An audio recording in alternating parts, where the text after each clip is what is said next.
Johnson has been very tough here. Well, the thing is, they haven't lost a game here. So anytime that Jimmy Johnson or the Dolphins play here in this stadium, they feel pretty good because they have the confidence. When you talk to Jimmy Johnson about his offense, he said the one thing we have to do, the first thing we have to do is protect Dan Marino. He said it's all about protection. If we have to keep a back end, we have to keep a tight end, we'll do it. There's no way we're going to let them get to Dan Marino.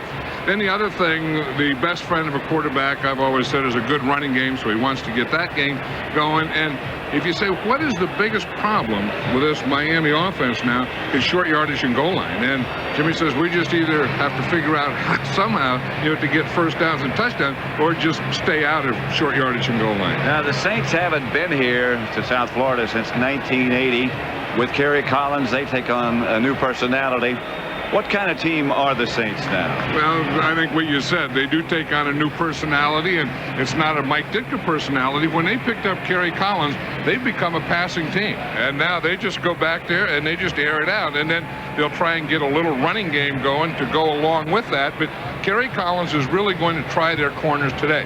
And then on defense, you talk to them and they say, we have to stop their run, make them one-dimensional, and then get after Dan Marino. All right, John, so coming up, it's the Saints and the Dolphins from Miami. And John and I'll be back for the opening kickoff when Fox NFL Sunday continues.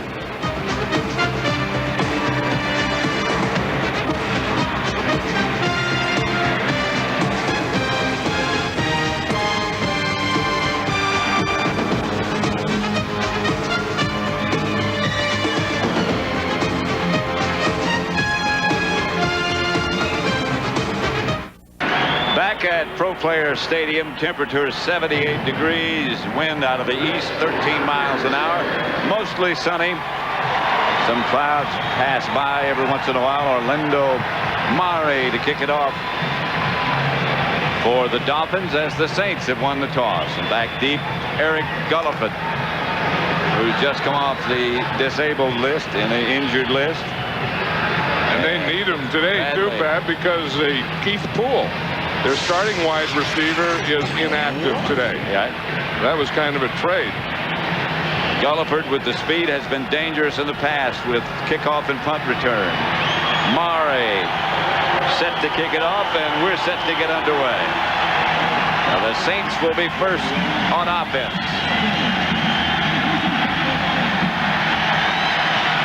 Mare's kick sailed deep into the end zone, and Gulliford will down it there. Let's look at the Saints offense now.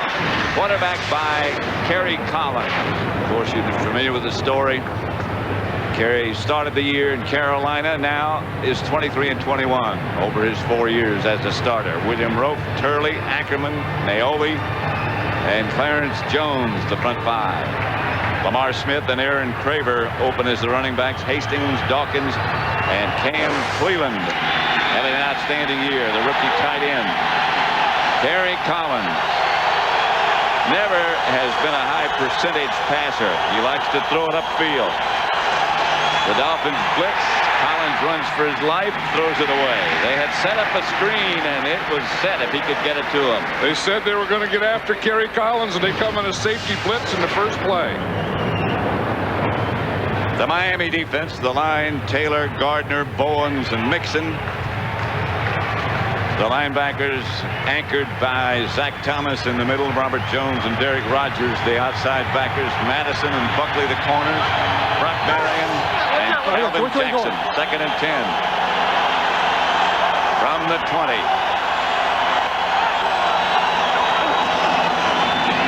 Which is back to Lamar Smith. Smith gets about 5 yards up to the 25. There's a flag on the play. You know, one of the things that Mike Ditka was telling us last night is that they want to be able to run the ball outside. They don't think they can run inside on this team because of Tim Bowens and Dale Gardner, the big tackles in there, and Zach Thomas. They want to run outside at the perimeters, outside of the tackles as they did there. Defense, number 59. Face mask violation. The enforcement results in a first down. First down by Kerry, the referee, and the Saints move the sticks. And the penalty was against number 59, Derek Rogers. There's Zach Thomas there. He's a fun guy. I mean, there's a throwback linebacker, a guy that loves to play this game. He said he's been playing middle linebacker since he's been in the 3rd grade. Now that's for a long time. Studies hard, plays hard. Collins left the ball for a moment, and now he's taken down in the backfield. Kenny Mixon, as Collins dropped the ball, spinning away from the center. Yeah, we talked about how they were going to run to the outside. They were trying to go to the outside. They were trying to come to this side. He was going to reverse and then pitch out there. And as he started his reverse pivot, he just dropped the ball. Yep.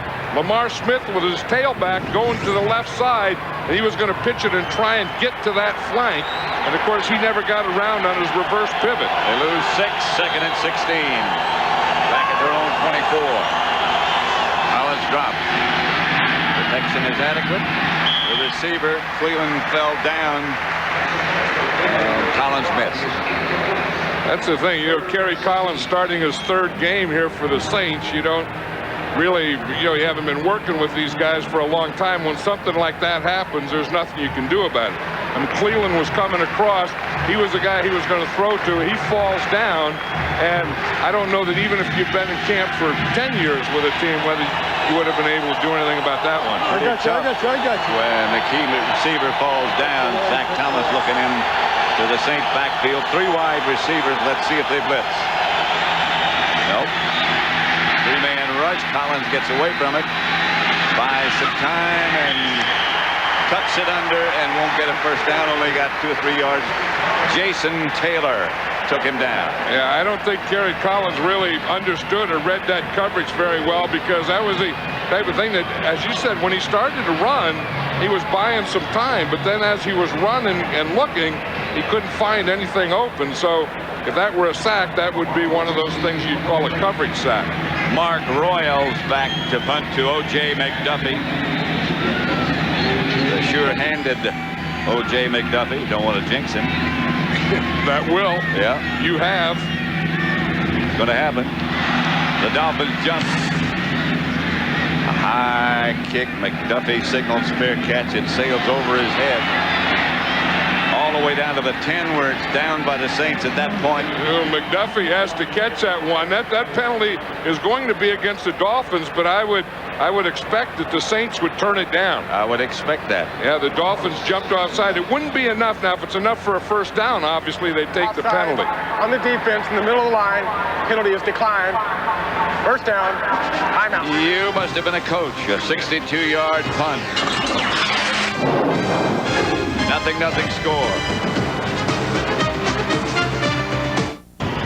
The Saints nothing, the Dolphins nothing. We're in the first quarter, 12:50 left to play. We'll check out that Dolphin offense in just a second, but of course, Dan Marino is the quarterback. And he's going to throw it on first down outside to Jabbar. Knocked out of bounds by Tyrone Drakeford. Let's look at the offense. Dan Marino holds 24 NFL records. The offensive line: Smith, Bach, Ruddy, Donnelly, and Brown. Jabbar just caught the pass. Stanley Pritchett, Gadsden, McDuffie, and Drayton is the tight end. 2nd and 1.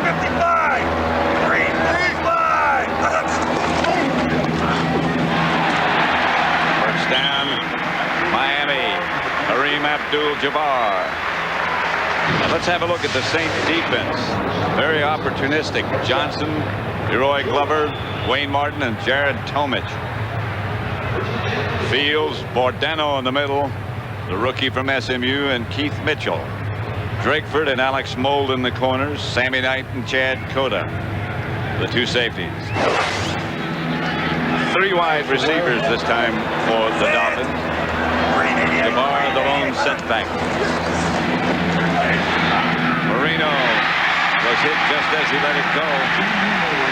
To Lamar Thomas, first down.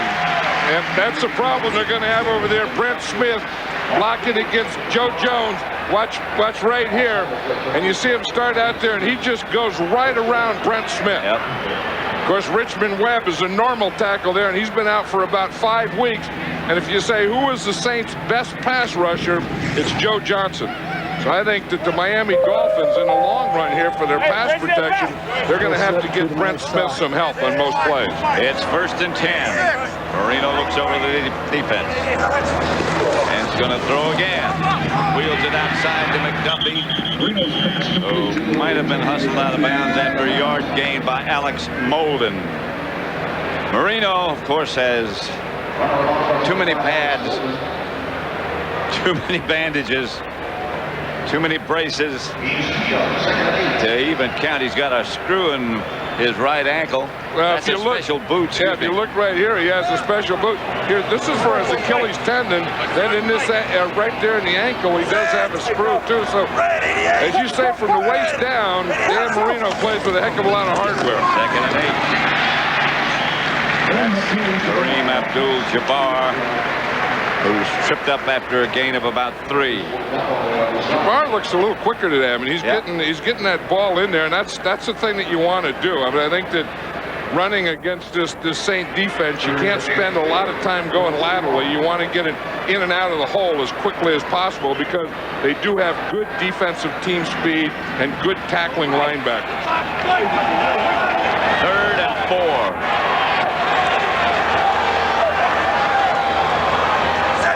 McDuffie on the move, and Marino out of the shotgun, fires outside Detroit. Drayton, he's going to be taken out of bounds short of a first down by Alex Molden. Yeah, and that's a poor pass pattern. I mean, anytime you're 3rd and 4 and you run a pass pattern for no yards, that doesn't make any sense to me at all. That was a short out. And Troy Drayton was going on a short out, and he didn't gain any yardage. I mean, he didn't go up the field at all. He just went up about a step and then started to the outside. Well, heck, all the guy has to do is tackle you and you punt. What's that all about? Just keep him going. Klaus Wilmsmeyer back to punt. And Gulliford is back deep for the Saints. Wilmsmeyer. Gulliford will have a chance with this one. And he's got a real chance with this one. Back into Miami territory. Jerry Wilson herded him out of bounds. And so the Saints take over in good shape in Dolphin territory. That's Jack Del Rio on the right of your picture, ex-player. The Saints in Dolphin territory at the 43, 1st and 10. After that punt returned by Gulliford. Collins. Lamar Smith, the carrier, coming back this way, and he's got a blocker in front. That was Collins, and Smith is going to turn what looked like a loss into close to a first down. Yeah, and that's the thing that never works. You know, we talk about how they're trying to go to the outside, they go to the right, then they come back to the left. You see what Willie Rofe just did to his guy? Yeah.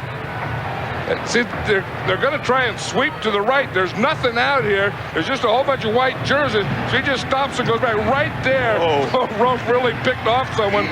Terry Collins was leading the block, but he fell down before he got to the guy that he was going to block. But I'll tell you, what Willie Rofe did, that'll clean out your sinuses. Yes, it will. I mean, he just peels back and picked off that guy right in the ear hole. Big Willie put the 300 on him.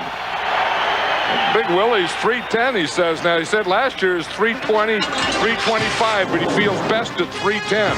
This is a New Orleans timeout. 0-0 score. Overhead shots are from the Goodyear Blimp Stars and Stripes, based just up the road in Pompano Beach, Florida. At the controls is Captain Larry Chambers from Lighthouse Point, Florida. 1st and 10, Saints.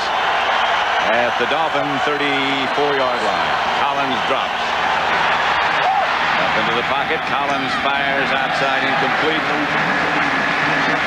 Cleveland, the intended receiver. The thing we talk about good players in the league. Willie Rofe is one of the best pass protectors in football. He's going against Jason Taylor today, who has that speed and quickness.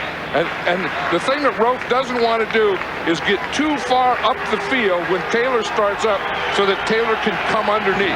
He always wants to stay a half a man underneath him, and that time, that was perfect pass protection. That was good technique. Smith and a flag on the play and nothing doing. A loss. That day, the guy that got through there was Robert Jones, and this is a guy that is having a big year for the Dolphins. No foul for holding on the play. The runner was tackled behind the line of scrimmage. Tom Ackerman, timeout. the center for the Saints, is the one who's rolling back and forth in pain. Robert Jones got penetration on that play and really stopped it before it ever got started. I was talking about him and how he was a middle linebacker. Came here and Jimmy Johnson played him as an outside linebacker, and he's really excelled. You see how he gets in there? He gets inside of Willie Rofe. Willie Rofe tried to hook him. And instead of being hooked, he just took that inside, took the penetration, went right up the field. Jimmy Johnson drafted Robert Jones when he was with Dallas. First-round draft choice. They tried, as you say, to play him in the middle, and that never worked out. He went to the Rams and then to the Dolphins, and now they moved him back to the outside, and as John Madden told you, he's really excelled. And I think that, you know, what it does is it gives them against the run, it gives the Miami Dolphins really two middle linebackers, because, of course, you have Zach Thomas in there, and then you put Robert Jones in there. You have two very good run-stopping linebackers. Andy McCullum takes Ackerman's place, normally a guard, but he's played both places. 3rd and 14. You know, and the left guard is Kyle Turley. He's the #1 draft choice this year of the Saints. He's out of San Diego State, and he's playing guard now. He really doesn't belong there. Mike Ditka says eventually he's going to be a tackle. New center. Collins was in the shotgun, pulls it down, and comes out of there. Collins, not enough for a first down. Zach Thomas ran him down. He's close, but not quite. A couple of yards shy. Yeah, you think of Zach Thomas, and he's not just a middle linebacker that they take out on passing downs. And one of the reasons that they leave him in is because of this, that he's such a good tackler. And you watch, here he is, he starts to blitz, he comes in a pass rush, Collins starts to run, but watch how this guy hustles. Now this is a difference between New Orleans having a first down and having to kick a field goal, is Zach Thomas and his hustle and catching Kerry Collins from behind. Doug Bryan will try from 43 yards out to put the Saints on the board and ahead. Far enough.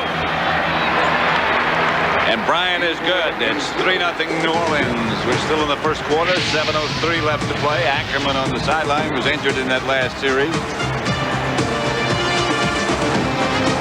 Back at Pro Players Stadium, the home of the Miami Dolphins. New Orleans leads 3-0. 7:03 left in the first. Doug Bryan set to kick off. Back deep for the Dolphins, John Avery. And to his left, Brock Marion. Avery is the man they'd like to handle it.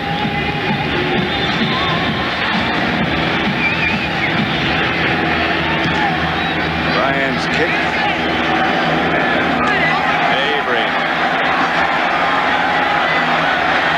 From behind. At the 25, maybe the 26. John Avery's the guy that they want to handle it, but John Avery's the guy that wants to get by a kicker. Yeah. Remember on Monday night Vinatieri tackled him a couple times. I'll tell you, that's tough for a kick returner, because you got a guy like John Avery, you know, who has all the speed and quickness and moves and dashes and darts and all those things, and some kicker tackles him. It takes a long time to live that one down. On that last kickoff return, he didn't have to worry about it. He didn't get close to the kicker. Avery's in the game as the deep back now with two tight ends for the Dolphins.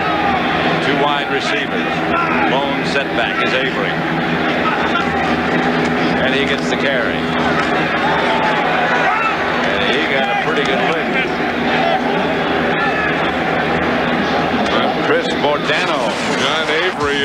John Avery is just a change of pace. There's Aronde Gadsden. He's a big wide receiver. Yep. He hasn't gotten the ball yet today, but I think that one of the reasons Jimmy Johnson was saying yesterday, one of the reasons that O.J. McDuffie has caught so many passes in the last 3 or 4 games is because Aronde Gadsden has come on. 2nd and 10. Marino fakes to Avery. Up the middle, caught by McDuffie, and that'll be enough for a first. If you give Dan Marino time, he is the prettiest thing to watch in the pocket. He's going to do this to you all day. I mean, and he had time. There's no pass rush whatsoever. Watch it. He gives a little play fake there, so that buys him a little time. I think this was supposed to be a bootleg, but if he can stand and look, he can whip that baby in there as he did to O.J. McDuffie. And he's going to find somebody. I watch McDuffie. This is against the zone. You see he gets bumped here. Now against the zone, you want to come back a little to your quarterback, find the hole so he can throw it to. That's exactly what McDuffie did. Marino to Avery. Avery got a couple. One of the things in talking to Jimmy Johnson yesterday, he said that he needs, another big-time receiver, and he needs a big running back. And Kareem Abdul-Jabbar, he doesn't feel is really big enough to, to pound that thing in there all the time. And neither John Avery, no, he said he drafted John Avery as kind of a change of pace, 3rd down back, kick returner, those kind of things. And he says he still needs that real running back.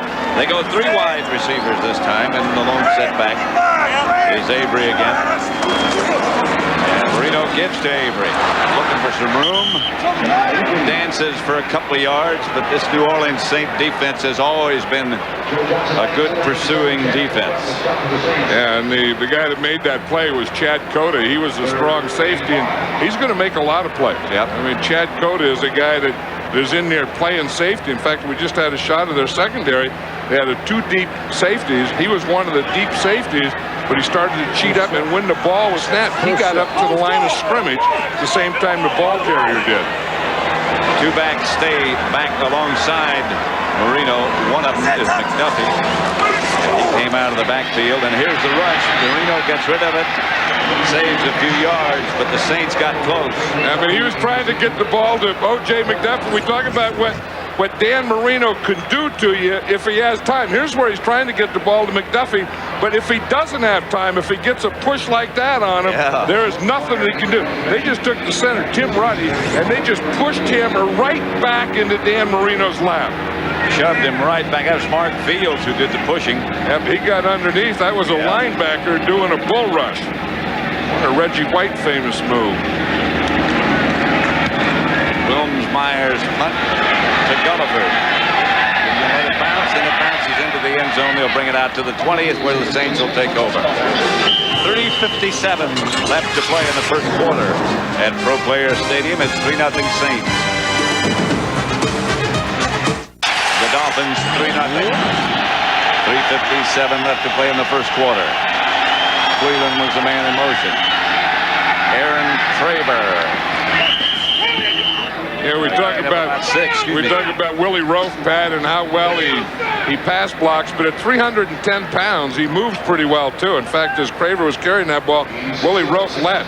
He pulled, and usually you pull a guard and you think of that, but watch Willie Rofe here. He's the tackle here. Now he is going to pull and lead on this play. You see, you get a motion to get the tight end there. Tight end goes back. There goes Rofe. See how quickly he gets out? Quick. And he gets that block right there that just bought a little time there for Craver. 2nd and 5. No backs. I think it's a pass. Collins. First down, Saints. Dawkins. Right now for an NFL update, let's return to James Brown in Los Angeles. Pat and John, the Redskins were driving for a score, fumbled the ball, Oakland recovered, made them pay Napoleon Kaufman 23 yards to pay dirt. Instead of being 14-0, it is now 7-0 in Oakland. Back to Pat Summerall and John Madden. Back at Pro Player Stadium, it's 3-0 New Orleans. You hear JB say instead of 14-0? Who said it was supposed to be 14-0? Just because he's from D.C. That sounded like favoritism to me. You know what I'm saying? Well, of course, you live outside of Oakland. No, I'm just an observer now. And you have some association with them. Sean Dawkins, the intended receiver, couldn't pull it down. You know, that first down pass completion 2 passes ago was Kerry Collins' first completion. He's only completed one pass. The Saints are ahead by 3 points, but he's only completed one pass. You can see 1 for 5 attempts and 7 yards, and that was that first down. 2nd and 10.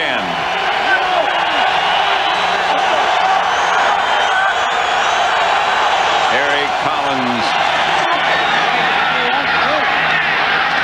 gives to his running back Lamar Smith. Then Lamar Smith moves up across the 35. A playoff update. Atlanta won today. They're the 3rd team to clinch a playoff spot. Denver and Minnesota had clinched earlier. Atlanta. Yep, congratulations to the Atlanta Falcons, to Dan Reeves and the entire organization. What a job Dan Reeves has done down there. And their players have done. I wonder if anybody is not surprised by their record. Anybody. Including themselves.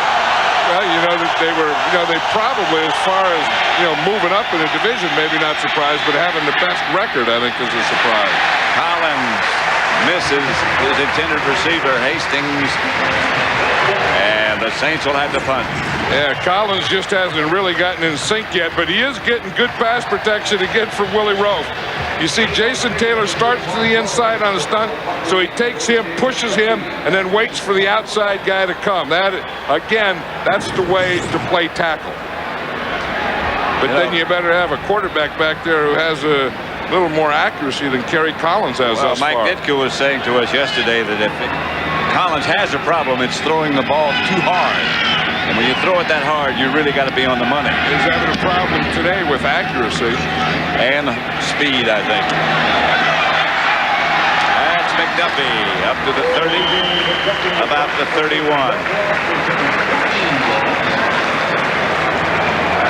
Don't forget to be with us next Sunday here on Fox. Coverage begins at noon Eastern, 9 Pacific. Cowboys and the Saints.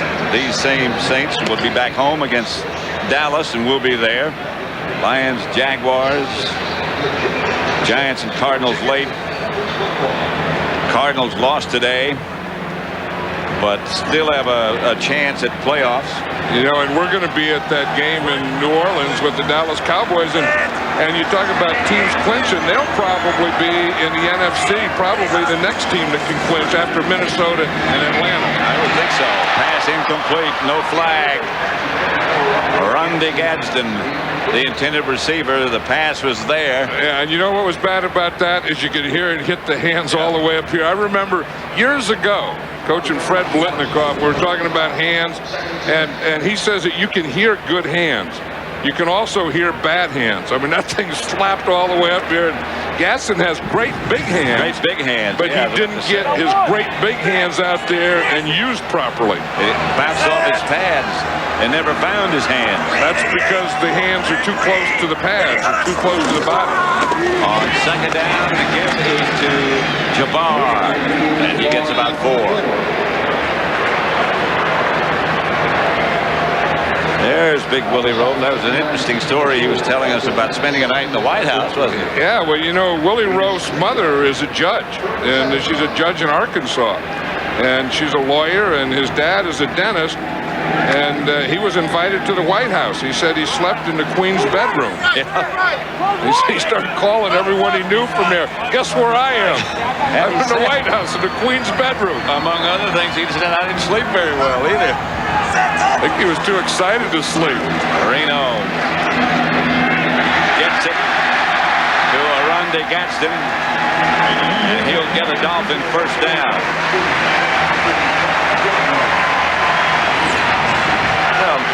We're just talking about Gadsden, how big he is and strong. He doesn't have real good speed, and he just kind of lumbers in there, but the body is so big that even though you have pretty good coverage, and even though you're close to him, he can still just turn and get him between you and the ball.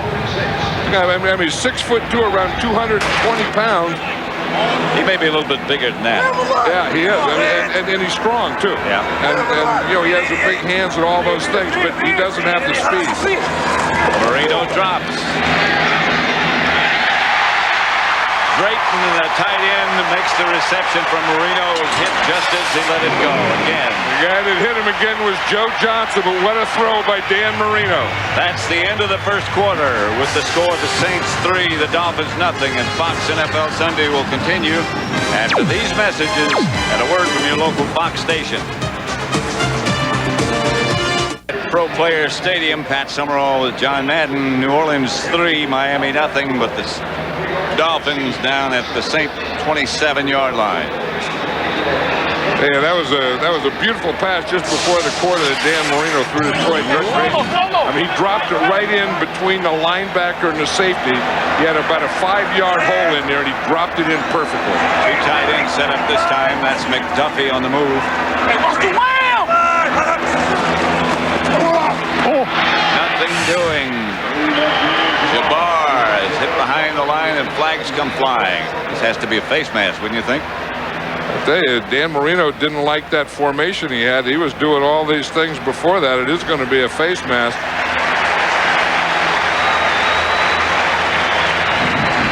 He was saying it was on him. Face mask on the defense, 15 yards. Half of this to the goal. You know, it seems like I know. It seems like we're seeing more and more of these. Here it is. You can see it right there. Number 55 is Mark Fields. I'm not sure that is Fields there, but again, you know, they have the two varieties, the 5 yards and the 15 yards, but it seems like this year we're seeing more and more of the 15 and fewer of the 5-yard variety. It seems like more and more of the defenders get their hands stuck in the face mask. Well, you know, can't get it out. Well, the face masks over the years have gotten bigger and bigger and bigger, and you grab anywhere in that area, you're going to grab a face mask. First and 10 at the 15. And Marino gives it to Kareem Abdul-Jabbar down to about the 10, stopped by Kelly. Yeah, you look at Miami, and this kind of tells how they wanted to start the game and see what the Saints were going to do. You can see that in their first 15 plays, they ran the ball 6 times, passed it 9 out of 13 different formations, given a lot of different looks, packaging things up, see what the Saints are going to adjust with, and then make their game plan from there. From the 10, second and 5.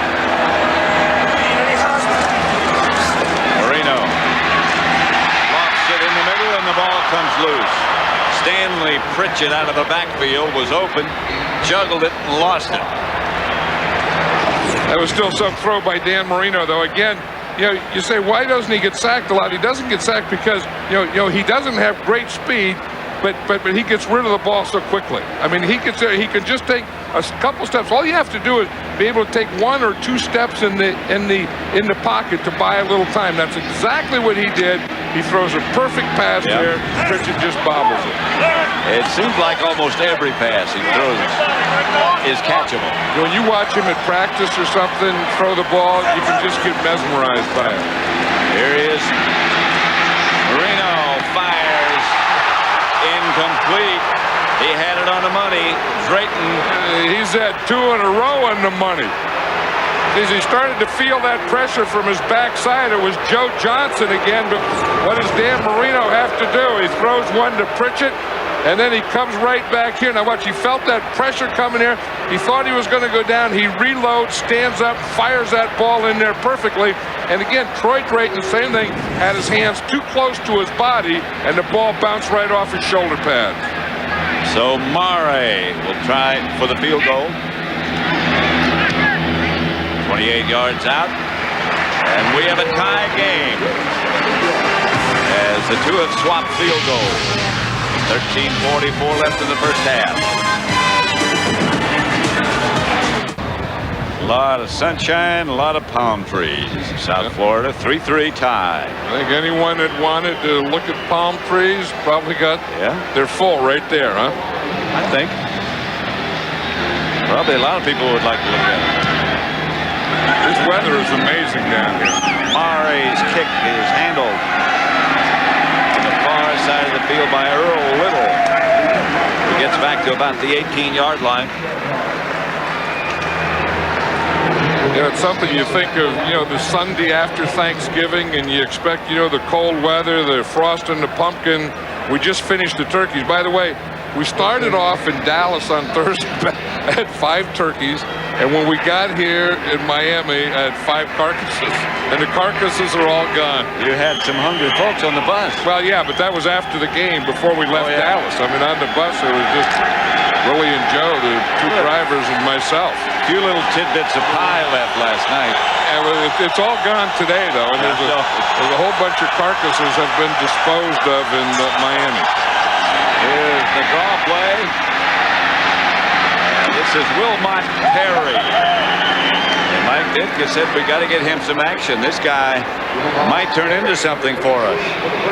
Well, he's a rookie from Livingstone, and Mike Ditka says, every time I look at this guy, he's making plays, and he looks good in practice. And he said he runs with the ball, and he's big and he's strong. And he said, I just got to get him in there and play him. 6'1", 230. Watch him, I mean, he's so big and strong. Usually, you would transfer that ball when you get to the sideline to the outside hand. He didn't even transfer it. He just wanted to take it out in the tackle. 19-yard game. Collins rolling out and steps out of bounds at about the 40. The Saints, 13 different formations. That's getting kind of familiar, isn't it? Usually, I think most teams do that. That they want to show early in their first 15 plays as many formations as they're probably going to use during the game, and then see what the other team has in mind as far as adjustments, and then work from that. 2nd and 10. Collins drops. Last time gets it out, and it's dropped. That might have been a lateral. Yeah, if it's a lateral, they ought to jump on it. That's we talk about famous games down here. Remember that Super Bowl III that was down here when the Jets beat the Baltimore Colts? Yep. The way the Jets got in that game was a play like that, where must have been against you. Was played against the Oakland Raiders. Yeah. Darryl LaMonica went back to pass, was throwing a swing pass to Charlie Smith. We thought it was a pass, just later on the Jets picked it up and ran it in for a touchdown. They ruled it a lateral. Lateral, right? Yeah. That put the Jets in the Super Bowl, and it put us home watching on TV. And it came as a result of that, the merger between the AFL. The sack by Lorenzo Bromwell.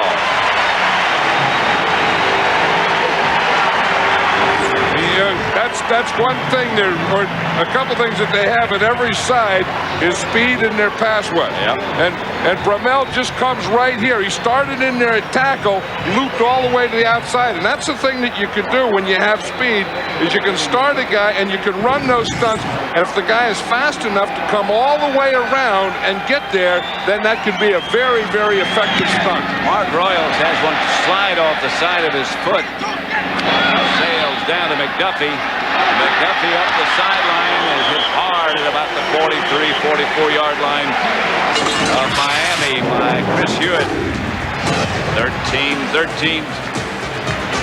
3-3, I beg your pardon, the score. Dolphins have the ball back at the 37, where McDuffie stepped out of bounds. You'll see him step out of bounds right here at the 37. Yeah, right there. His left foot right there stepped out of bounds, so the ball was marked back, not where he was tackled. And marked correctly. Marino. It's to Abdul-Jabbar on first down. Yeah, he's getting right in there behind Kevin Donnelly, the right guard of the Dolphins, who was their best offensive lineman. With Richmond Webb out, the offensive line of this Dolphin team is really down, and the one bright spot that they have is the right guard, Kevin Donnelly, and he's playing with a bad knee today. In fact, he may have to have surgery on that thing. I mean, they're talking about scoping it maybe this next week. He has some loose bodies in there. Well, there's a lot of question about whether or not he'd be able to play. I'm sure he has some help today. Marino again. Kareem Abdul-Jabbar. Jimmy Johnson and the Dolphins, the ball must have been loose, but the referee you saw indicate, the official you saw indicate that he was down. That's the universal signal for he was down. When the official gets down there, that was the umpire in that case, he gets down there and starts, slamming his hand on the ground. That means that he was down before the ball came out. Calvin Jackson is out with an injury to his left ankle. His return questionable. Calvin Jackson is a strong safety. Remember the one on the Monday night game? Ben Coates kind of knocked him down and caught the touchdown. Third and three. Blitz in this game. They'll have the first down. That's Stanley Pritchett. There's a flag on the play. Pritchett with a first down and more as he moved into Saint territory, but a flag back at the line of scrimmage. Holding against the Dolphins. One of the things that the Dolphins and Jimmy Johnson and everyone here. Offense, number 65. 10-yard penalty. Repeat, third down. That's Kevin Donnelly, who we were just bragging about, saying, the one bright spot is the guy that just gets caught holding here. And you can see that Pritchett, was saying that, we have trouble with short yardage and goal line, and he's the big running back, the big fullback, and he said he'd like to carry the ball. If it's a problem, let me solve it.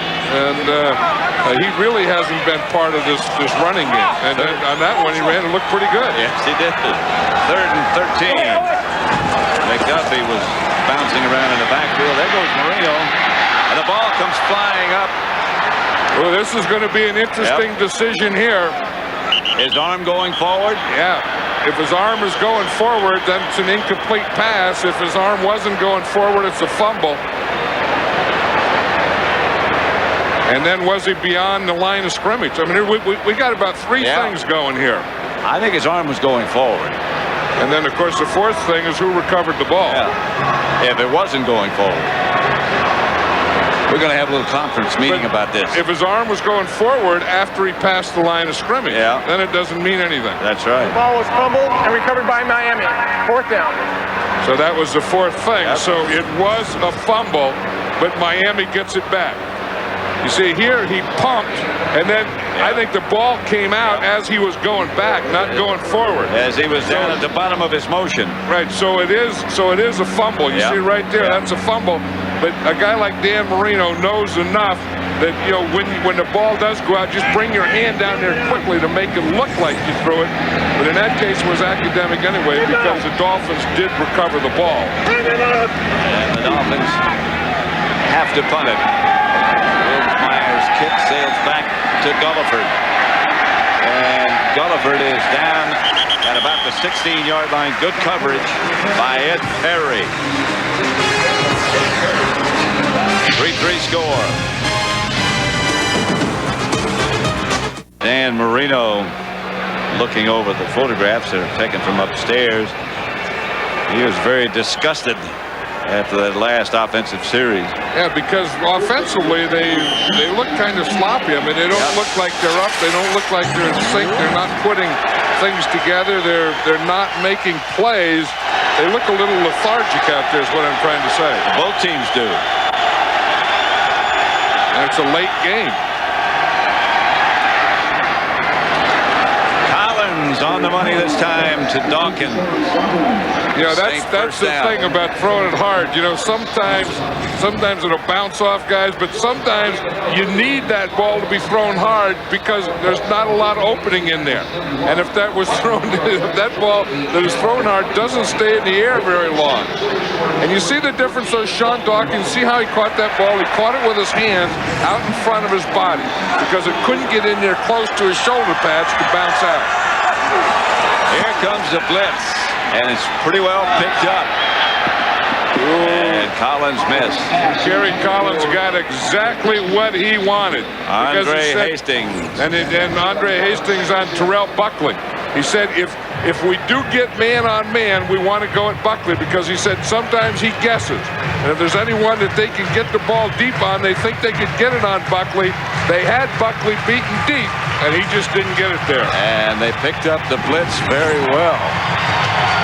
I think Gary Collins had more time than he expected, because if he throws a good pass there, that's a touchdown. Yeah, you talk about throwing the ball hard. Who throws it harder than Brett Favre? No one. Maybe the big unit. Here's Collins chased and just does get rid of it. Darrell Gardner was all over him.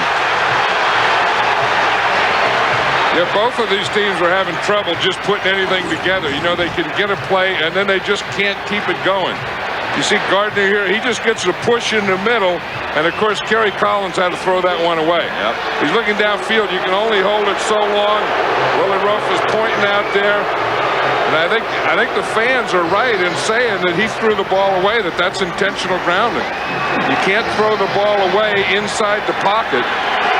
I don't know that shouldn't have been intentional grounding. It's very close if it wasn't called. It's 3-3, 3rd and 10. Collins again under pressure, and down he goes. Trace Armstrong took him down. And the Miami defense does its job.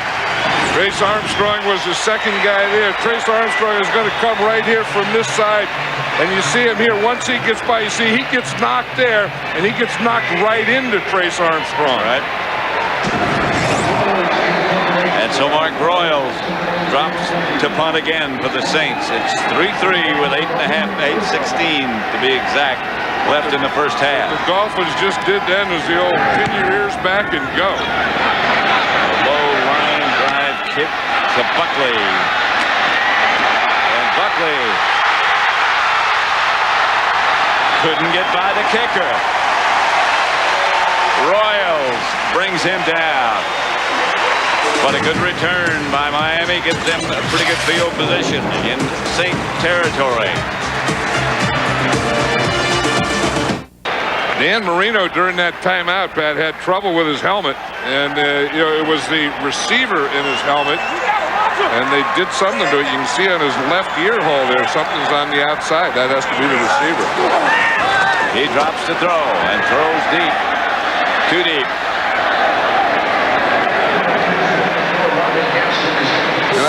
I think that's the thing that he was upset about. There's a penalty back there too, and I think the thing that he's upset about is they're just not getting anything going. And they're out of sync. Earlier, they're out of sync, and both teams are out of sync offensively. Offense number 61, 10 yards, remains first down.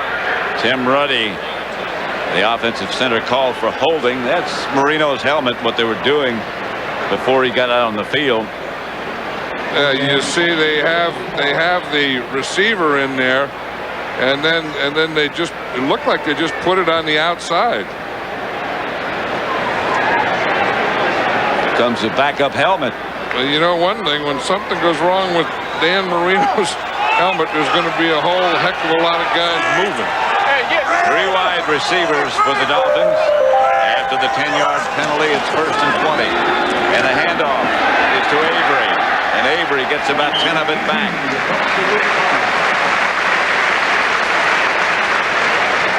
Tim Ruddy's having a problem in there, not on that last play, but on that one where he was holding, and then he was the guy that got pushed back into Marino once, and he was the guy that got stuffed in the running game when they were trying to get in there earlier. This isn't one of his better starts.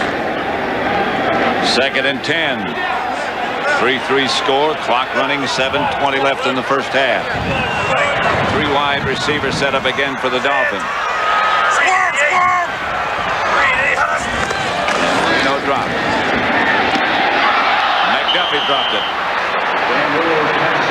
I think that's the 3rd drop that the Dolphins have had today on Dan Marino, and you know that doesn't bother him as much. I mean, I know that he's a fiery guy, he's a competitor, he loves playing football, and I think the thing that's bothering him is you know not getting first downs and not keeping the ball and not getting anything going there. It looked like there maybe the ball was thrown a little out in front of O.J. McDuffie. The McDuffie was thinking he was going to stop, and Marino was throwing the ball where he was going to continue another step or two. 3rd and 10. Marino out of the shotgun this time. Pritchett back there with him, and McDuffie moves. Marino, McDuffie. Enough for the first down. Now that is as it should be done. Yeah, I mean, the last 3 passes he threw were dropped, and then he hits that one. But the one thing with Marino, you know that he's going to keep throwing, and you know that the guy that he's going to look for right here is his favorite receiver, O.J. McDuffie. And that's a tough pattern there. I mean, they had, you know, trips on that side, 3 wide receivers to the same side. They come to a bunch, and then they break off, and McDuffie's the guy that's wide open.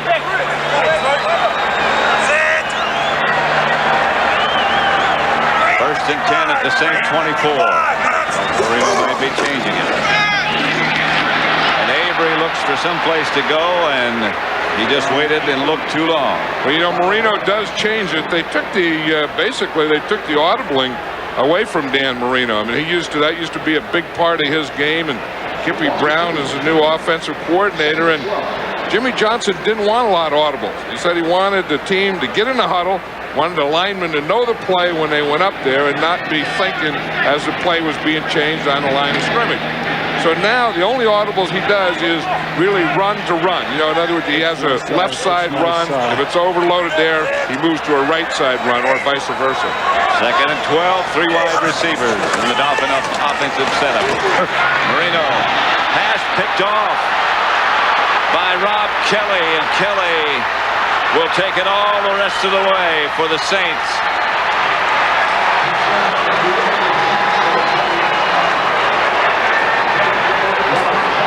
Kelly takes the interception. The Saints had led the league, or were tied for the league lead in interceptions, and now they've taken the lead. You know, and that was the thing that have made the Saints what they are this year, and that was the thing that made them a good defense last year. And I'll tell you, that's another thing that has fired this Saint whole team up. Look at that sideline. Well, they couldn't get much going offensively. Rob Kelly, he's been a backup safety. He was just in there then, and just in, and Marino overthrew that thing and threw it right to Rob Kelly. Ryan for the extra point.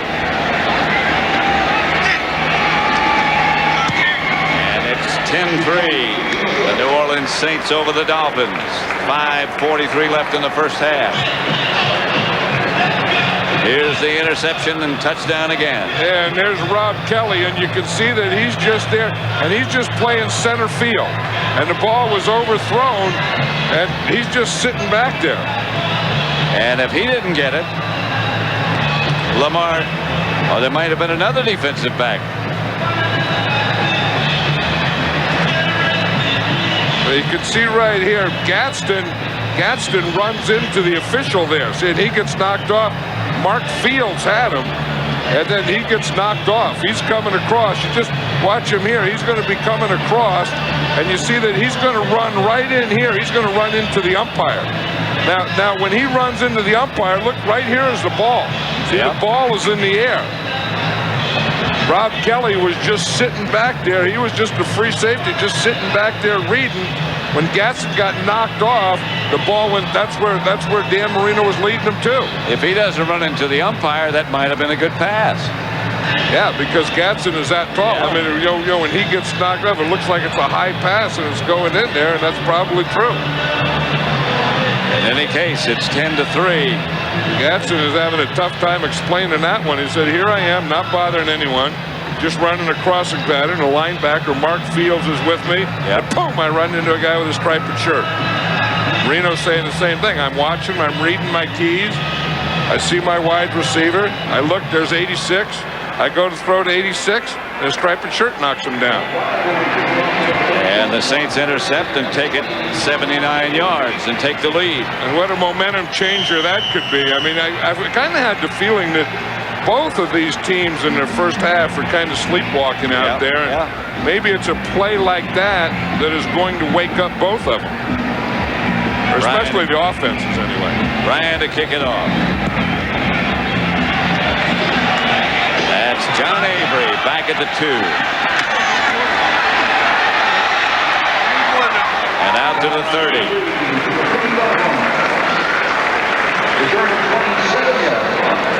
Our thanks for today's overhead shots to Goodyear.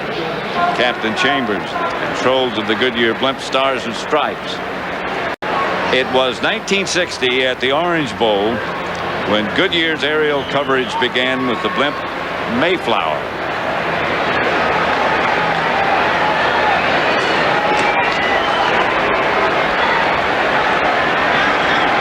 You know, the thing that, you know, we were talking about Dan Marino and the helmet. They never did change the helmet. That was still his regular helmet. It just had a loud whistle noise in it, they said, but they did get it fixed. So that part of it is working. It's 1st and 10. Dolphins at their own 30, trailing by a touchdown. Marino drops and throws, and it's incomplete. Troy Drayton again couldn't find the handle. That's at least 4 drop passes. Yeah, I mean, Dan Marino throws that ball in there. I mean, Troy Drayton has it. It's right in his hands. It just goes right through. I mean, there's nothing you can say about that. I mean, they just, you know, I mean, it's obvious that, you know, they get open and they have to catch the ball. That's what receivers are. I mean, it doesn't make any difference if they're getting paid to do it or not. I mean, high school, college, grammar school, mid school. They get open and they have to catch the ball. That's what receivers are. I mean, it doesn't make any difference if they're getting paid to do it or not. I mean, high school, college, grammar school, mid school, 3rd grade, whatever. Marino. Jabbar. Still going. Run down by Rob Kelly finally. Kareem Abdul-Jabbar made a couple of great moves on that run, Pat. One, you're going to see him here. He's going to make a spinner move, and then that's going to get him going. You're going to see right here is a spin. You see him spin out there. Now right here, he makes another little move there that cuts him to the outside. Of course, he had good blocking on that right side, too. He had behind James Brown, Kevin Donnelly, and then part of that spin was by the defender. Yep. It's a 1st down, Miami. Rob Kelly finally, the guy that made the interception, finally comes over and makes a tackle. Watch 24 here, and he's going for the strip. That's the way all those secondary guys do that now. As they tackle, they go for that strip, and that's why whenever you get in the open field and everyone is behind you, you always have to keep the ball in front of you so that they can't reach in and knock it out. This is a Miami timeout. Both teams will have 2 left. Right now, for an NFL update, let's return to James Brown in Los Angeles. Hey, Pat and John, here's at the 14th point that Washington should have had. Trent Green goes up top, bounces off of Marquise Walker right to Leslie Shepard, just as Norv Turner drew it up. Pat, we know you live outside of Dallas. John lives outside of Oakland, so I guess we all have favorites. Back to you guys. We also know that you live outside of Washington, D.C. And we also know, Pat, that old JB was way, way, way too excited with that touchdown. You thought he was. Yeah, Pat and John, you're absolutely correct. I saw him. You can see it. He saw that. He jumped like 8 inches out of his chair. He was a basketball player, though. Yeah, but I mean, just when his voice went up, he went up 8 inches. The Miami receiver, Drayton, fell down this time. Didn't have a chance to drop it. Yeah, that's the 2nd time that has happened. I mean, you know, we saw the one to Gaston. He ran into the official that time. As you say, there was no official out there. There was no excuse for that. I mean, Troy Drayton just went down. And Marino is saying, what in the heck is going on out here today?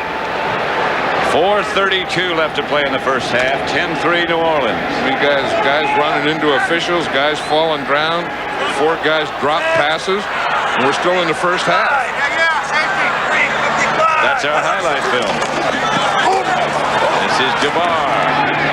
And they shut down the hole this time before he gets into the secondary. Picked up 3 or 4. Well, Leroy Glover did that, and that's, you know, he's the quick tackle in there. Plays a lot like John Randall, and he gets penetration. Anytime you get penetration, you're going to see him right here. Anytime you get back into this point, that is going to foul up the running game. Now watch Roy Glover. You see him back here? That makes him cut into things and do things that you don't want to do, things that you can't read. Roy Glover, one of the better players on this New Orleans Saint defense out of San Diego State. 3rd and 7. Marino drops and fires and has the first down to Gadsden. Fred Weary was the corner on that side, and the minute that Gadsden gets inside, watch him here, the minute that he gets to this inside shoulder, you know that you have the slant. You see, anytime you get a guy that big, and you got him right now he has the inside shoulder right there, so Dan Marino knows that he can lead it in there, and he has a completion. And Fred Weary is not very big, 5'10", 175, and a rookie. So Gadsden is big. It's a first down, Miami, at the Saint 24. 3 wide receivers set up for the Dolphins, but the handoff is to Jabbar. Jabbar is taken down after perhaps a yard. You know, before the game in here, Pat, I was talking to Stan Brock. Remember the old New Orleans Saint offensive tackle? Sure. Great tackle. Played for a long time. Played for them, played for San Diego. And he's a radio announcer now for the Saints. And he also coaches arena football. And he was Gadsden's coach in Portland in arena football. Really?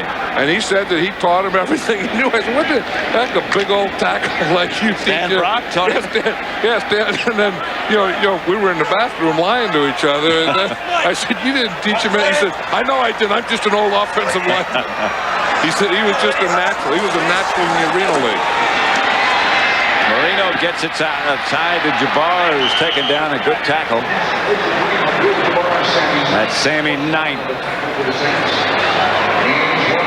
But I didn't know Stan Brock was arena league coach. Did you? No, I Danny didn't. White is. Danny White is the head coach. Right. And so is Stan Brock a head coach. 2 minutes left. New Orleans 10, Miami 3. 10-3, the Saints over the Dolphins. Don't forget, next Sunday, coverage begins at noon Eastern, 9 Pacific.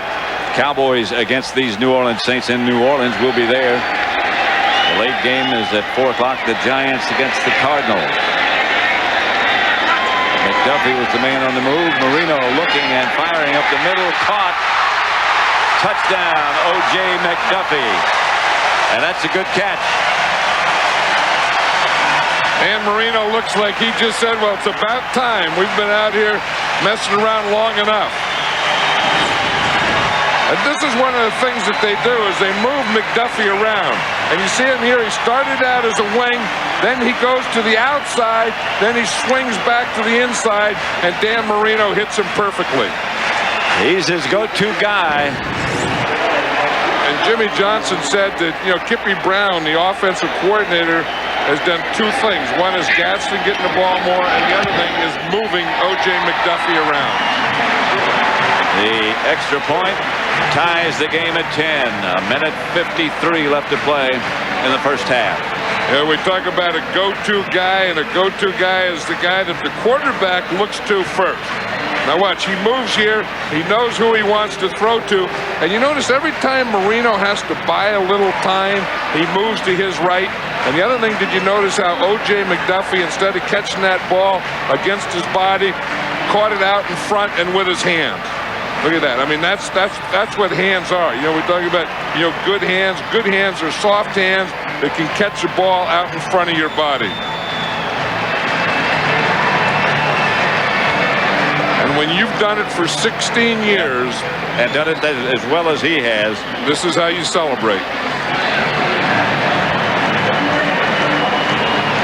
Back to the sideline, get some water. I still think he's worrying about that receiver. Usually that receiver's on the inside of the helmet, isn't it? It looks like on Dan Marino, they have it on the outside of his helmet. 8 plays, 70 yards, 3.5 minutes they kept the ball. 22-yard touchdown pass to O.J. McDuffie. And O.J. McDuffie, like I said, they've lined him up all over the place. They line him up in the left side and the right side, in the slot, as a wing, in the backfield.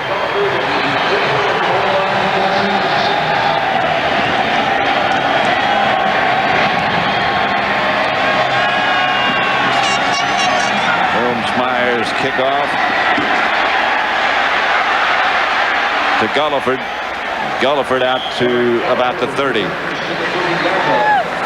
Dan Marino's 399th career touchdown pass. And that's the thing. You look at the records that he has. What is 24 National Football League records, and you're always amazed by this guy. Coming up on the Visa halftime report, JB and Terry will have scores and highlights from around the league. And our Fox Sports ticker will have up to the second stats. That's all coming up on the Visa halftime report. You know, I hope when they do those Redskin Raider highlights, I hope that Terry Bradshaw does it rather than JB. He gets way too excited. Collins. And there's a wrestling match for the ball. Madison comes up with it. And Madison sprints down the sideline. The officials will still have to rule. I think Madison had it, but there was a ball thrown there, and there were 4 hands on it. Simultaneous catch. Let's see. If it started out that way, I mean, all 4 hands were in, and Sam Madison, I think, just out-wrestled it. The team was down by contact. First down. They give him the interception. The Dolphins have 2 timeouts left. Let's look at it again. Here's Sam Madison right here. And you're going to see he's playing that perfect there. He doesn't take any more steps. Like I said, there's 4 hands in the ball. Yep. He just takes it away from Andre Hastings. And he did get it. I mean, he takes it, and as he catches it, he turns his shoulder and spins. And what you see right there, you see when he starts to spin there, that's the thing that got it out of Hastings' hands and into Madison's hands. And he did go down as a result of contact with Hastings in the wrestling match with Hastings. 1st and 10 at the New Orleans 45. It was still a heck of an interception. Marino. McDuffie at the 30. Yeah, we were talking about offensively. It looked like both offenses were sleepwalking in this first half, but now they've gotten out of it. Here's O.J. McDuffie. He was in the slot here. He breaks again against the zone coverage. What they did is they layered that. You have a short guy, a medium guy, and a deep guy. O.J. McDuffie was the medium guy. Joe Johnson is one of the injured players. There's another Saint also down on the near sideline. Joe Johnson is way back at the area where Dan Marino threw the ball, and in fact, he just got up. And here's Joe Johnson right here. He's been doing a good job of rushing Dan Marino all day, and it looks like right there his ankle got caught. You see that? His left ankle got caught. In fact, it left a divot. There's a divot right there that it left. The other Saint player who is down, I believe, is a defensive back. It is Drakeford. Tyrone Drakeford. For him when he was the backup corner, the nickel back for the San Francisco 49ers. Sure. And the starting defensive back for the 49ers. And he's a good competitor, but you can get some deep balls on Tyrone Drakeford. Coming up on the Visa halftime report, JB and Terry will have scores and highlights from around the league. And our Fox Sports ticker will have up to the second stats. That's all coming up on the Visa halftime report. Right now, see if we can figure out what happened to Drakeford. Yeah, there's Tyrone Drakeford here, and that's just one of those hits where he just got. It looked like the shoulder pad of O.J. McDuffie hit Tyrone Drakeford right in the helmet. Losing battle. Well, you just get a little woozy, and they usually give you little smelling salts or something and clear it out. Here he comes back. Yeah, he can't do that, though, I don't think. Not supposed to. Now, if they come on the field for him, he had to go out for a play. First down. They might have charged the New Orleans with a timeout. I think they did. So they only have one left. Yeah, but the rule is if a player goes down on the field and they come out on the field to attend to him, he has to go out for a play. There's Marino. pass is picked off by the Saints. No, not picked off. That was Sammy Knight. I think they said that the ball hit the ground or that he trapped the ball. Dan Marino saying it's his fault. You can see that ball came loose. Not only was trapped, but it came loose at Sammy Knight. And you can just imagine that because he never argued about it anyway. No, nor did he try to get up. Yeah, that was one that Dan Marino threw at one place, and he didn't even have a receiver in that area. A minute, 18 seconds left to play.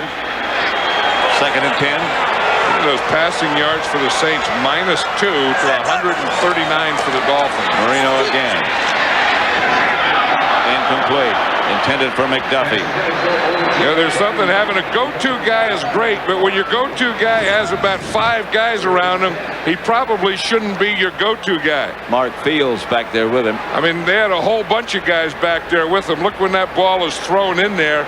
I mean, O.J. McDuffie right now, along with the football, is drawing a big, big crowd. 4 Saint defenders. Look at that spiral, though. I mean, even though it's almost intercepted and not a touchdown or anything, it was sure a good-looking pass. Marino's 5 out of 9 when he's in the shotgun, as he is now. Steps up and fires. The pass is caught by Gadsden, and he's down after he made a first down. Randy Gadsden. That's exactly what Stan Brock taught him. He taught him how to get out here and get in this kind of alignment, line up like this, use your body, and just work back to the quarterback, and then just put your left hip around as the ball comes to you and spin out the other way. Dolphins take a timeout. Jimmy Johnson, the head coach, of course, calling the timeout. He got the message he wanted. Marino over talking with JJ, as they call him. Jimmy Johnson, I talked to him yesterday, and he was so happy that his mother was going to come to the game, his mother and father, and she hasn't been here since he's been the coach of the Miami Dolphins, and Wayne Huizenga sent his plane up, and Jimmy was going to pick up his mother and father at the airport after yesterday's practice, and he was really happy. There's his mother and father right here, and seeing Jimmy Johnson, their son, coach. It's the first time she's been here since he's coached the Miami Dolphins, and a happy mother and father, and I'll guarantee you a happy Jimmy Johnson. 1 minute left to play in the first half. Marino in the shotgun. Dumps it over the middle, incomplete. Avery, the intended receiver, right by the umpire again. Usually the umpire, he's the official who's behind the defensive line, and usually on a pass he'll work up. See, here's the umpire right here, and when he sees pass, he works up, and so he should be up into the line as the line rushes. You see, in fact, he did come up. He came up very quickly, so Avery has to get in there behind him. You see how quick that umpire moved? Yeah. Good old quick umpire. Here he comes again. Marino fires incomplete, out of bounds. Intended for Lamar Thomas.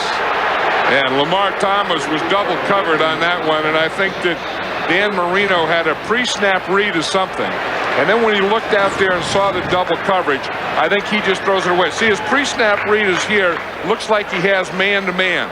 But then you're going to see this safety come in over here. So now he realizes he can't lead it to that back pylon, which is what he wanted to do. So he just threw it out of bounds. Sammy Knight headed over from his safety spot. 3rd and 10, 50 seconds left. Marino again, out of the shotgun. And high, this time incomplete. And here comes the Dolphins field goal team. 45 seconds left, 10-10 tie. And the Dolphins will try to untie it. I'm impressed with this Saint defense. I mean, the thing is, they're putting a little pressure on Dan Marino, but they're really disguising and changing their coverages, and they're making him think that he has one thing. And again, we're talking about a 16-year veteran quarterback thinking he has one thing and then showing him a different thing, but most of them being zones. Mike Ditka, Jimmy Johnson. Endo Mare is good and gives the Dolphins the lead, 13-10. With 41 seconds left to play in the first half.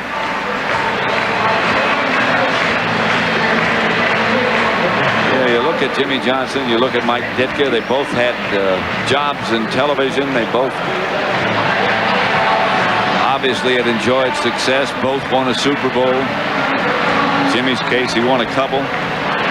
Both got out of coaching and then came back in and wanted to get back in. Sometimes you wonder why. I think the answer. I know what the answer is when you're at that age and you've already done it. There's only one reason you come back, and that's because you can't live without it. And I think that you want to do it again. That should be the only reason. Yep. Because this with Jimmy Johnson and with Mike Ditka, it's not about money. It's not about fame or glory. They've all had that. It's about being a football coach and not being able to live without being a football coach and having a football team. You always hear from the coaches who've been in the game, including John Madden, that the lows last a lot longer after you've done it a few times and after you've been in it a little while. The highs of winning don't get quite as high, and the lows of losing last a little longer. Yeah, and especially when you get a good team, because then you expect to win all the time, so you don't even celebrate a win. And boy, do those lows kill you. Do those losses kill you. Do those losses kill you.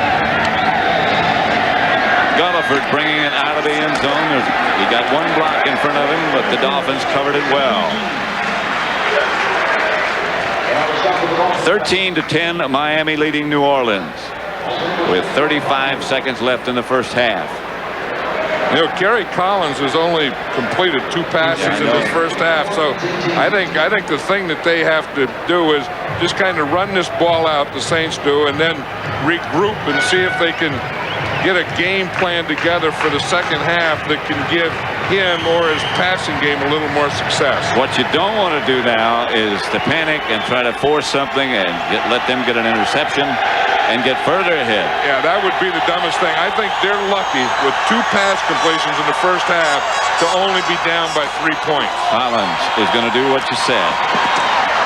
That's Aaron Craver who gets up to the 30 or thereabouts. And the clock continues to run. Yeah, and I think, again, you're on the road. I think, a lot of people say, why don't they take time out and take a shot? I don't think you do. You just run the clock out. And that appears to be exactly what they're going to do. Craver again, the ball carrier. I think they got good field position here. I think Mike Ditka wants to take a shot now. Now he took the time out. I think he was going to do it. I think he was going to run the clock out. Then he started thinking, heck, we're in the 40-yard line here. We can take a shot up the field. Because as we know, the half of the game cannot end on a defensive penalty.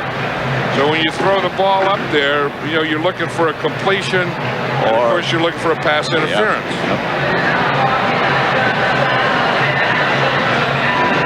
Yeah, I think old Mike was all ready to just run the clock out and go in, and they gained a couple of plays. He said, what the heck, let's take time out and take a shot. I'd love to know what kind of gum that is he chews, because it never wears out.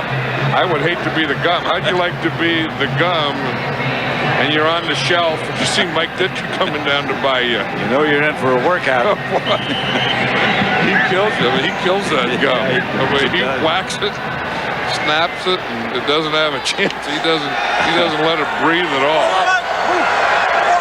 It's a rapid pace. Collins back in the shotgun. Throws it upfield. They get out of bounds. Brett Betch makes the reception. And of course, he's playing. We talked earlier how the normal starting wide receiver is Keith Poole, has a shoulder injury, is not active today. So we're seeing Betch. That's why we're seeing Andre Hastings in there as a starter.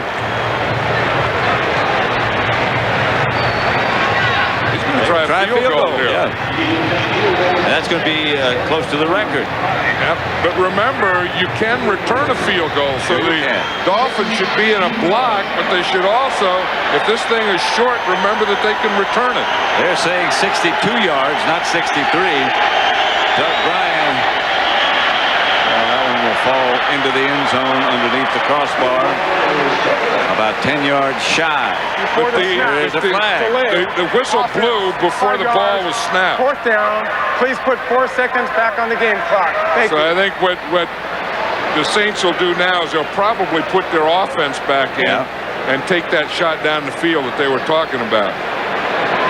They're not going to try a 68-yard field. No. That's not for that. They tried the 63 or whatever that one was, and it was short. Collins comes back in. You're right. The offensive unit's back. Yeah, I think you just take one and just fling it down the field. I mean, the Dolphins will be in a form of prevent. Jimmy Johnson's checking to make sure he has 11 out there. Yeah. And 10-11. That's all right. He says. Let's get back out of the way.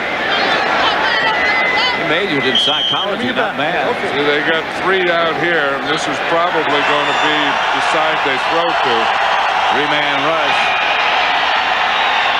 Collins gets away from it and fires it deep. It's picked off in the end zone by the Dolphins, and that'll bring close to the first half. The end of the first half with the score: the Dolphins 13, the Saints 10. Fox NFL Sunday will continue with J.B. Terry and the Visa halftime report after these messages and a word from your local Fox station.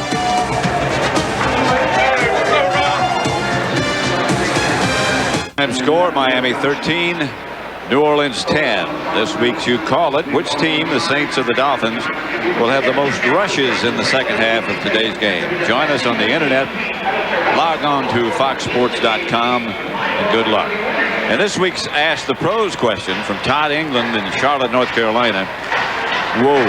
Do you feel anything needs to be changed about officiating in the NFL? Todd, I'm glad you asked that, because I think 3 things. Yep.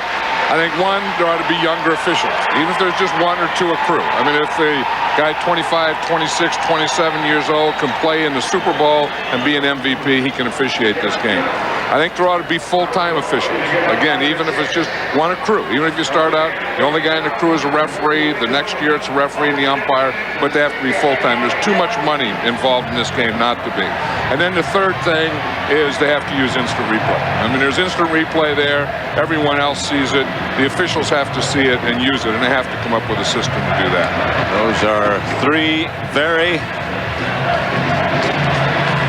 constructive ideas. Ask the pros, what does insouciant mean? That was a word that Terry Bradshaw finally got out after some staggering and stumbling. Well, yeah, but I mean, he did a good job because it means lighthearted and unconcerned.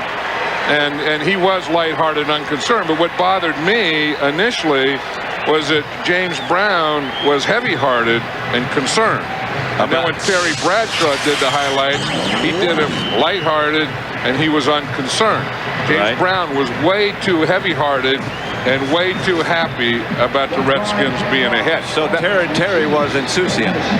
Yeah, he was insouciant because he didn't care. I mean, that's what you have to be, just a, an observer that doesn't have a lot of feelings. Avery breaks it out past the 30.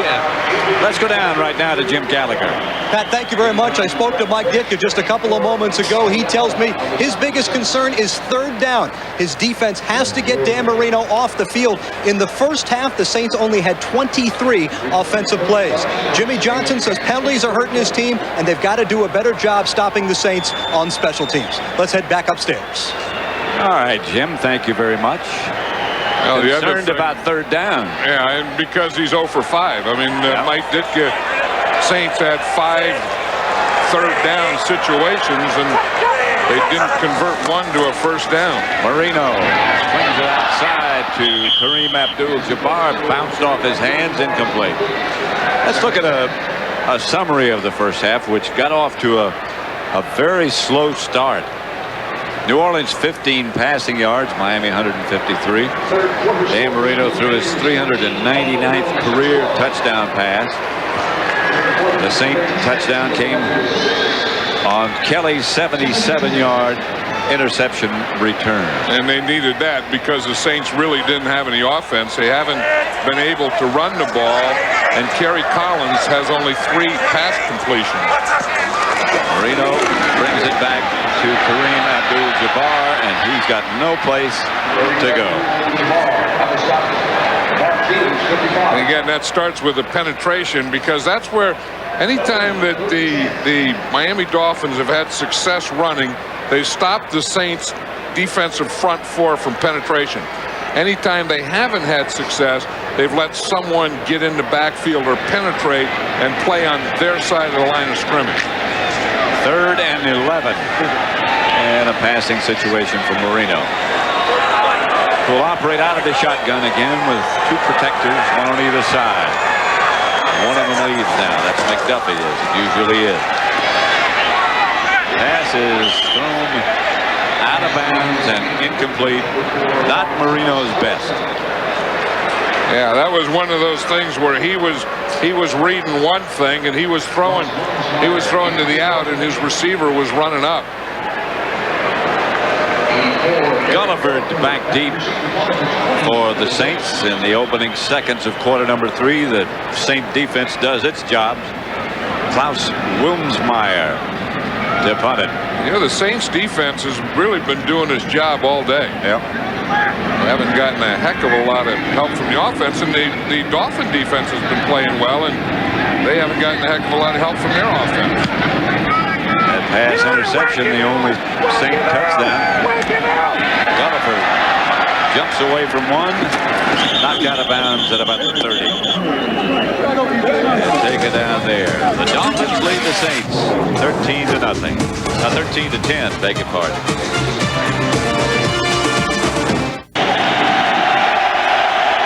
First and 10, Saints.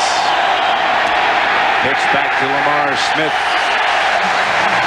Zach Thomas all over that play before it even got underway. Yeah, that was the thing that they wanted to do. They didn't want to run right at Zach Thomas. They didn't want to run right inside. But watch Zach Thomas. They wanted to get to the outside. Now he starts inside. He sees that guard pull. Now what his read is, when that guard pulls, he knows it's going outside. So he just gets right in the hip pocket of the guard, follows him, and that takes him right to the ball carrier. He leads the Dolphins in tackles, as he has for most of his career here. 2nd and 16.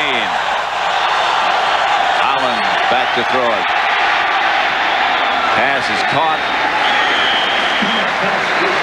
Hastings, and right now let's go to Los Angeles for an NFL update to James Brown. Hey, Pat, Philadelphia came into today's game not having a touchdown by a wide receiver. Now they have 2. That slant route run by Jeff Graham. Detmer fired up, and Philadelphia on top. No, not by any CC margin, but by 3. 13-10. Back to you guys. That's Ty Detmer's brother, Coy Detmer. You know, an interesting thing in pro fighters, they always say that a fighter's never good after he's knocked out. I think it's the same thing in football. I think the Packers are struggling after the Vikings knocked them out. The Dolphins get to Collins with a blitz. Zach Thomas again. Yeah, that's why Zach Thomas is Zach Thomas. They need some momentum changers. They needed some plays here. He was a guy that stopped the run, and now you're going to see him right here coming in a blitz. He times it, he waits, he comes inside of Willie Roaf. Willie Roaf looks to the outside, and Zach Thomas is right in there and Kerry Collins. You see, that's one thing about, you know, everyone says he's too short, he's too small, but sometimes short and small is good because you can sneak places. I mean, he sneaked right by Willie Roaf. Well, when you look at him without the padding on, he doesn't look like a sneaker. O.J. McDuffie to return the punt to about the 43. Whatever, however he gets there, he gets there. And he gets there when they need it. Tuesday, don't miss the hunting trip that makes Bobby a man on an all-new King of the Hill. And Baywatch's Donna Derrico guest stars on Holding the Baby's New Night, followed by an all-new Guinness. Fun starts at 8, 7 Central on Fox Tuesday. Mike Ditka in serious conversation. Especially when you point your finger when you're talking into a headset. This is a guy who's talking to the offensive coordinator, Danny Abramowitz. He was telling him what he wanted, and he had some very definite thoughts about what he wanted their offense to do. 1st and 10 at the 44. That's Jabbar. Close to a first down. Sammy Knight, the safety man, made the stop. Now that was one of the few runs to the left side because they've been working mostly the middle and the right side. But you're going to see Jabbar. He's going to come right in here to this side here. He gets a good block here. You see Brent Smith makes a good block there. The lead outside, he got him to stretch. He got the defense to stretch, and then he cut back. They thought he was going outside, and he took it in what we'd call the 3-hole.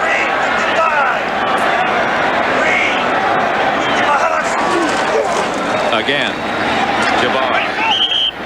That looked like the same play, the same idea. You know, try and stretch that defense and then cut it back. Not cut it back to the side away from where you were going, but within the side that you're going.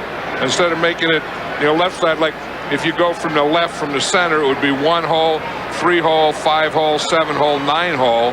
And then you make it look like you're going to the 7-hole and then take it back into the 3-hole. If that makes any sense at all. Yeah. But they did that 2 in a row. I understand. Twice in a row. 2nd and 7. But they've made up their mind. Marino gets it out to Gadsden, who fights his way all the way down to the 20. He is a big guy and tough to bring down. And that's all he has to do. There's a Randy Gadsden. He's right here. You see, again, we're not talking about a lot of speed. He just runs a little short out there, a little quick out, and then because he's so big and strong, he is really tough to bring down. I mean, he gets out there in a little defensive back. He has an advantage with his size before he catches the ball, but watch the advantage of the size he has after he catches the ball.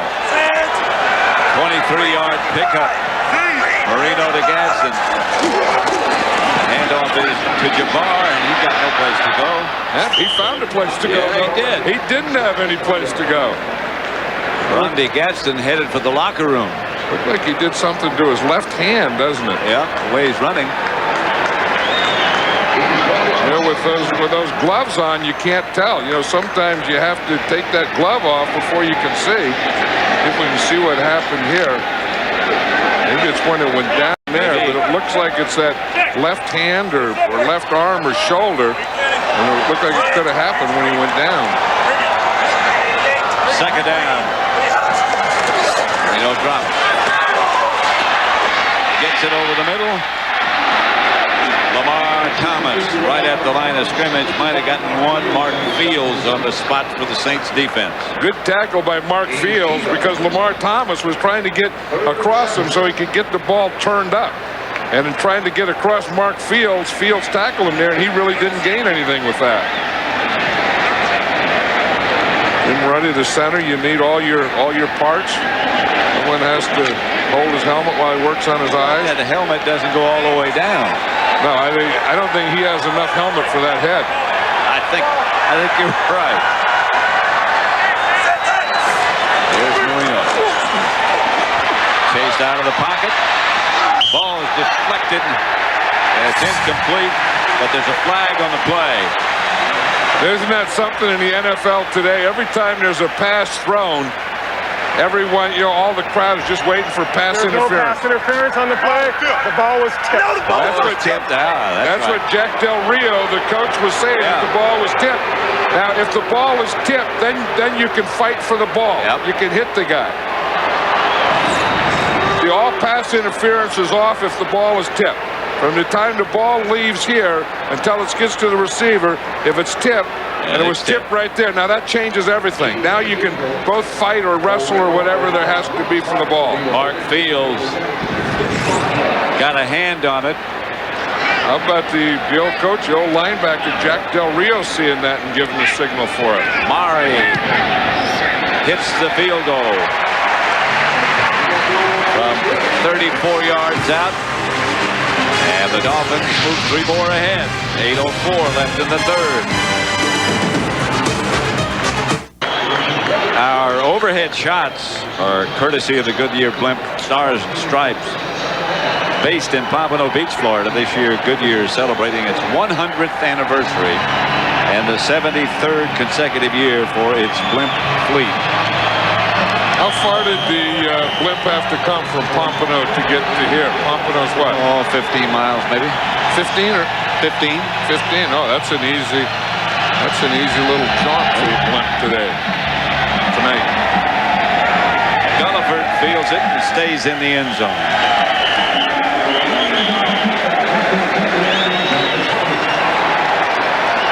Right now for an NFL update, let's return to James Brown in Los Angeles. Pat and John, it looks like the fighter is trying to come back, trying to avoid the upset of the year. Green Bay, that is. Favre, a laser to Antonio Freeman. Freeman 33 yards on the play to pay dirt. Green Bay now nursing a 4-point lead over Philadelphia. That in the third. Back to Pat Summerall, John Madden. Who would have thought it'd be that close? Well, I think it's that thing about, recovering from a big loss. The Minnesota Vikings beat them twice, and then, coming back and having a good fight is very difficult after you were knocked out. Here's Collins. Picks up a couple. Kenny Mixon put the heat on him. 8 possessions, 5 punts, 13 passing yards, 5 sacks allowed. Cross midfield just twice. Been a tough day for the Saint offense. Yeah, I mean that's all no good, and and I think that it's starting to catch up with Kerry Collins. I think you can pick up a quarterback in the middle of a season, and that missed training camp, missed all your offense, and he can have a game or two. But once they get scouting reports on you, it's very, very difficult. You can fit into an offense like that. Well, we'll go first down to Jim Gallagher. Pat, thank you very much. Arondé Gadsden is inside right now getting x-rayed. He has a left forearm injury. They're getting the x-rayed. His status to come back is indeterminate right now. All right, Jim, thank you. 3rd and 8. They're 0 for 6 on 3rd down today. I started to say when you come in the middle of the season, like you pointed out, you might be able to find the primary receiver, but when reading gets involved and alternative receivers, then it shows. Collins. Andre Hastings will get a first down. Yeah, well, he threw that one in there nicely, and that was one of his old Carolina pass patterns right there, that slant. They make a living on that, and here they've been doing more corners and stuff. But see, again, Hastings just gets to the inside, and the minute that he gets inside, Terrell Buckley, you know that it's going to be a completion. And sometimes guys get open later, but sometimes on that slant they'll get open on the 2nd and 3rd step. In the backfield, Lamar Smith is caught by Zach Thomas again. Yeah, Zach Thomas is doing it. He's the guy that was telling us that he's been playing middle linebacker since the 3rd grade. This guy looks like a guy who's been playing middle linebacker since the 3rd grade. He just keys the guards. You see the guard pulls left, and he runs right through that hole. Yeah. Now, he did that on the last series, the same thing. He's watching the guard over him. The guard pulls instead of going parallel with him. He gets in behind him and comes in and makes the play. Played collegiately at Texas Tech. Collins gets away from one rush. Pass deflected and incomplete. There's Arondé Gadsden, who's back on the sideline. Yeah, that's one good thing about the stadiums today is they all have x-ray facilities, so when someone hurts an arm, it was his left forearm that he injured, that they can get him right in there, get an x-ray, and if there's nothing broken, then just put a little tape on it, bring him back, see if he can catch, and if he can, he'll be in on the next series. He has huge hands. Maybe he doesn't need a forearm then. Maybe not. Huge hands make up for the lack of forearm. If an X is large, he wears 3X. Collins, away from the pressure, heads upfield, will not get the first down. Look at all those white jerseys around them. They all know they were playing a nickel defense, a form of a soft prevent defense. And when they saw Collins run and pass the line of scrimmage, that was a real convergence on them. There were 6 Miami Dolphins that tackled him. So Mark Royals will punt again. O.J. McDuffie back deep for the Dolphins.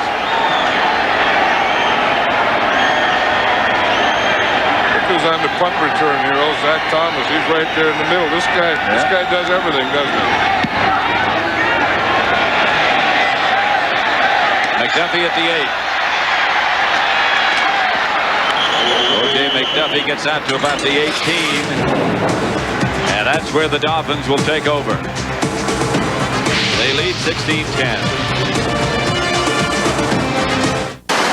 More palm trees in Miami.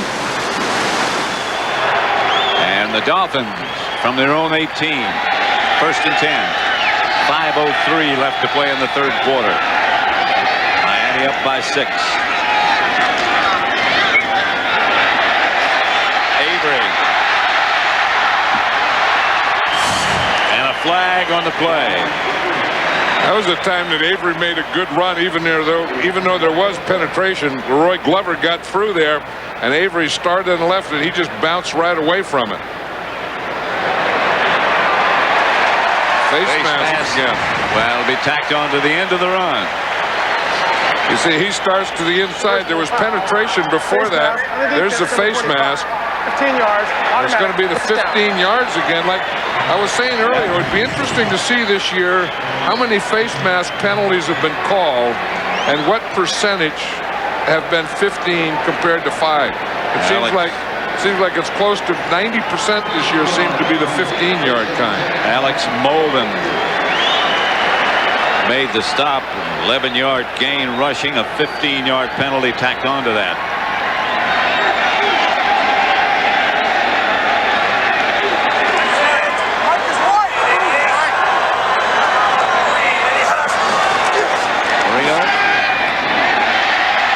Outside quickly to O.J. McDuffie. He's close to a 1st down. You know, the way the Dolphins move O.J. McDuffie around, O.J. McDuffie is kind of like 3 guys, because we've talked about, you know, he's been right side, left side, slot, backfield, motion, all those things.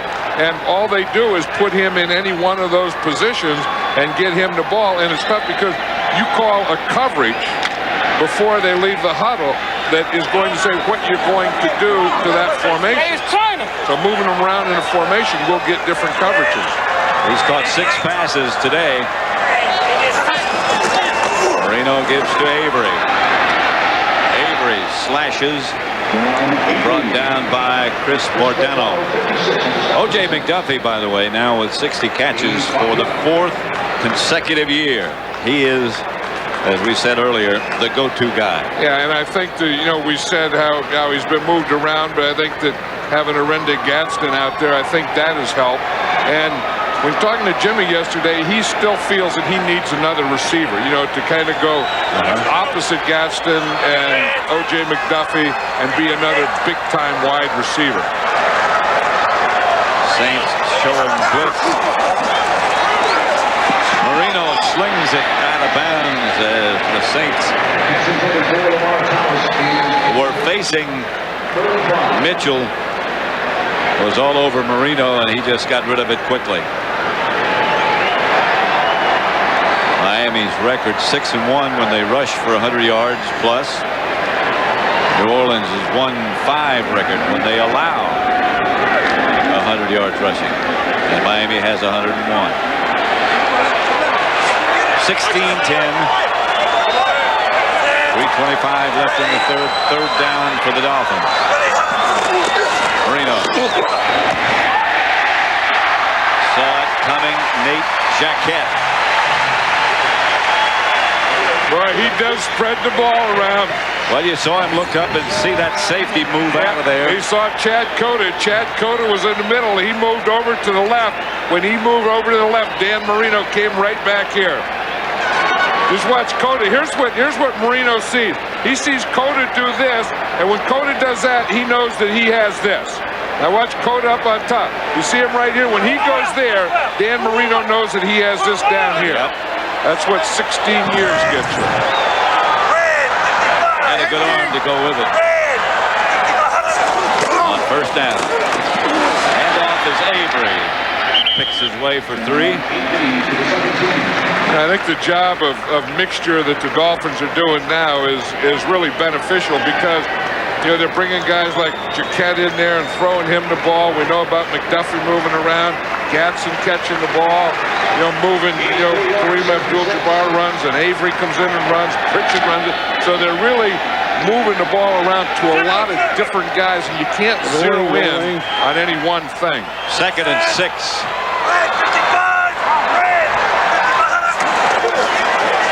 Avery picked up a couple. Joe Johnson around his ankles. You know, and I'm saying that they're doing it with, you know, with some backup offensive linemen. And you see that, you know, on one side, Brent Smith has been playing a left tackle, and he's doing a good job. John Brock is the left guard. Bach right there, you see, and he's doing a good job. Here's Kippy Brown. He's the guy that's calling the plays. He's the offensive coordinator. 3rd and 3. And about the 14-yard line of the Saints. Stanley Pritchett close to first down yardage. Yeah, we were talking about the left guard, John Bach, and the job that he was doing. He just had to step in for Mark Dixon. He does a pretty good job on this play. You see him, he's right here, and he's gonna step in and get this guy turned so that Pritchett can get through. So he steps in right here. He just gets just enough turn right there at the end, and that lets Pritchett get by. But I think that those guys, I think that's the area that they're worried about, you know, coming into this game. The Dolphins, the left side of their offensive line, they started off a little slowly, but they're doing a good job in the second half. 1st and goal at the 10. Avery to the 7. And now they can get the type of thing that they're doing. They have a good tempo now. They're mixing up pass and run. They're starting to win the battle at the line of scrimmage. Yep. Because early in the first half, or maybe even most of the first 3 quarters, the defensive lines have controlled this game. Now the offensive line of the Miami Dolphins is taking it over.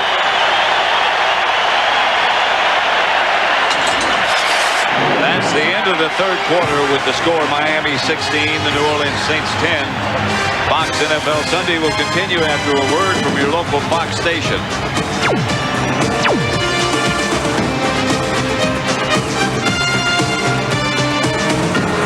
We're watching when we went to that commercial break. She was headed in the other direction. Now she's coming back to us. That's good to know.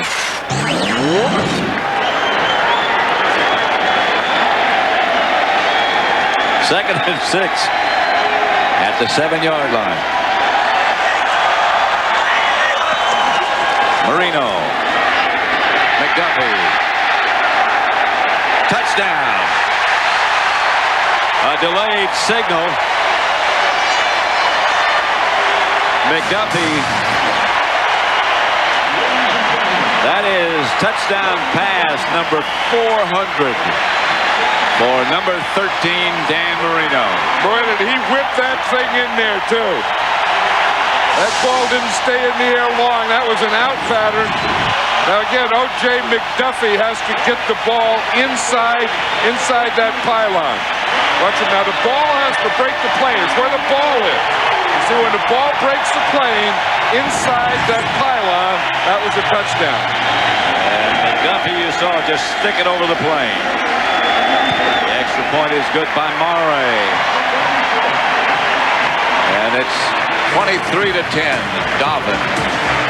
McDuffie 7 catches for 85 yards.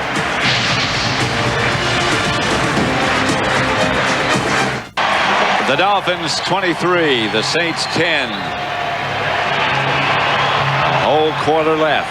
Saints haven't been able to get anything going on offense. Remember when Jimmy Johnson did a couple of onside kicks? Yep. Did 2 or 3 in one game? I'll tell you, it's really changed the kickoff return coverage because they have like 6 guys up front now, always playing that onside. He may never kick another one this season. Here's Gulliford up to about the 23 where the Saints will take over. They just have to get something going on offense. Down by 13 points. NFL Sunday is brought to you by Chrysler, engineered to be great cars. By new Advil Liquid Gels, pain relief at the speed of liquid. By Philips, technology that's making life better all the time. And by Dr. Pepper and your local Dr. Pepper bottler. Dr. Pepper, this is the taste.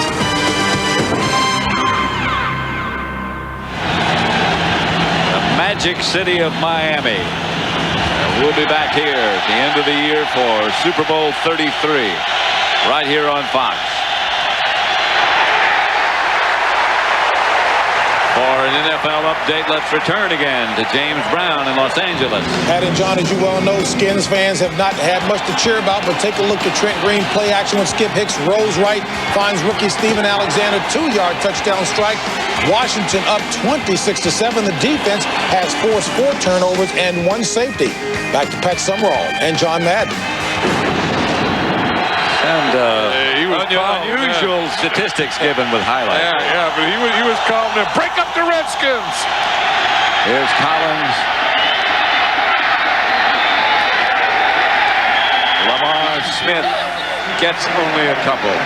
You know, if you want to look at one of the problems with this Saint offense today is you just look at some of the statistics, and the leading rusher for the Saints is Kerry Collins with 29 yards. And that's a problem. I mean, it's, you know, in this league, it's a passing league, and you have to have a quarterback. But in addition to that, you always have to be able to run the ball and to stop the run. And when you can't do one of those things, the Saints are doing okay stopping the run, but they just can't run it. 3rd and 9. Collins in the shotgun. Drops to throw it. Up into the pocket, and down he goes. He has to throw it away. Lorenzo Brummel. Lorenzo Brummel. One time he sacked Collins. That time he hurried him. Yeah, he was the speed guy. Willie Roaf's guy still isn't getting there, but they're getting there from every other position. As Mike Ditka says, the guy that plays over Willie Roaf is a non-entity. He becomes a non-entity, but the other guys become entities. Yep. And Mark Royals back to punt again. Saints just can't get going on offense. 23-10, Miami lead. Royals. Good kick, and it'll be handled by McDuffie at the 26-yard line. He gets 1 block. Got another block. And facing Royals, he runs out of bounds. Well, I will say that he was facing more than Royals, because if he was just facing Royals, he should have made a move on him. But there were 3 other Saints on that line. And you watch it as he comes down here. You see they build a wall, and they're going to get outside. That's a perfect wall right there. Now, as he starts up, if he had some real speed, he'd turn on a burner right there, but he doesn't. But you see, you got these 3 guys in addition to Walls that really pinned O.J. McDuffie to the sideline. Because if it was just Royals, he should have made a cut on him and gone back to the inside and maybe scored a touchdown. 1st and 10 at the Saint 35. Good place for the Dolphins to start if you're a Dolphins fan. Straight ahead is Kareem Abdul-Jabbar. Yeah, we were talking about how in the first half it looked like the Miami Dolphin offense was kind of sleepwalking. 5 possessions. Their first 5, 3 punts, a field goal, and interception. The last 5, look at this. 3 touchdowns, 2 field goals, and they had a punt 1 time. So they scored 4 out of their last 5 possessions. And again, to me, that is about the point where their offensive line took control of the line of scrimmage. 2nd and 7 right now.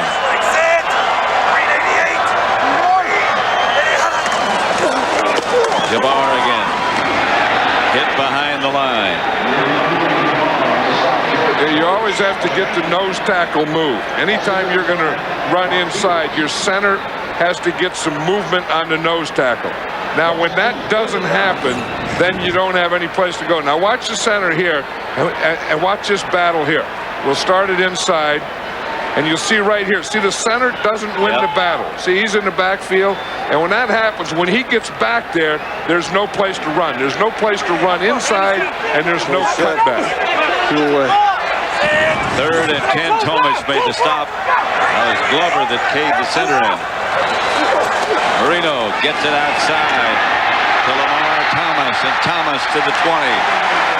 That'll move those sticks. Lamar Thomas is trying to spin the top, and he didn't. But how quickly he gets that ball out here. This is a form of a screen. You know, usually you throw screen passes to backs. That was a screen to a wide receiver. What he does, he takes a step back, they throw the ball out there, bring the line down the line of scrimmage, they form in front of him, and then he takes the screen up the sideline. First down, Dolphins at the New Orleans 20.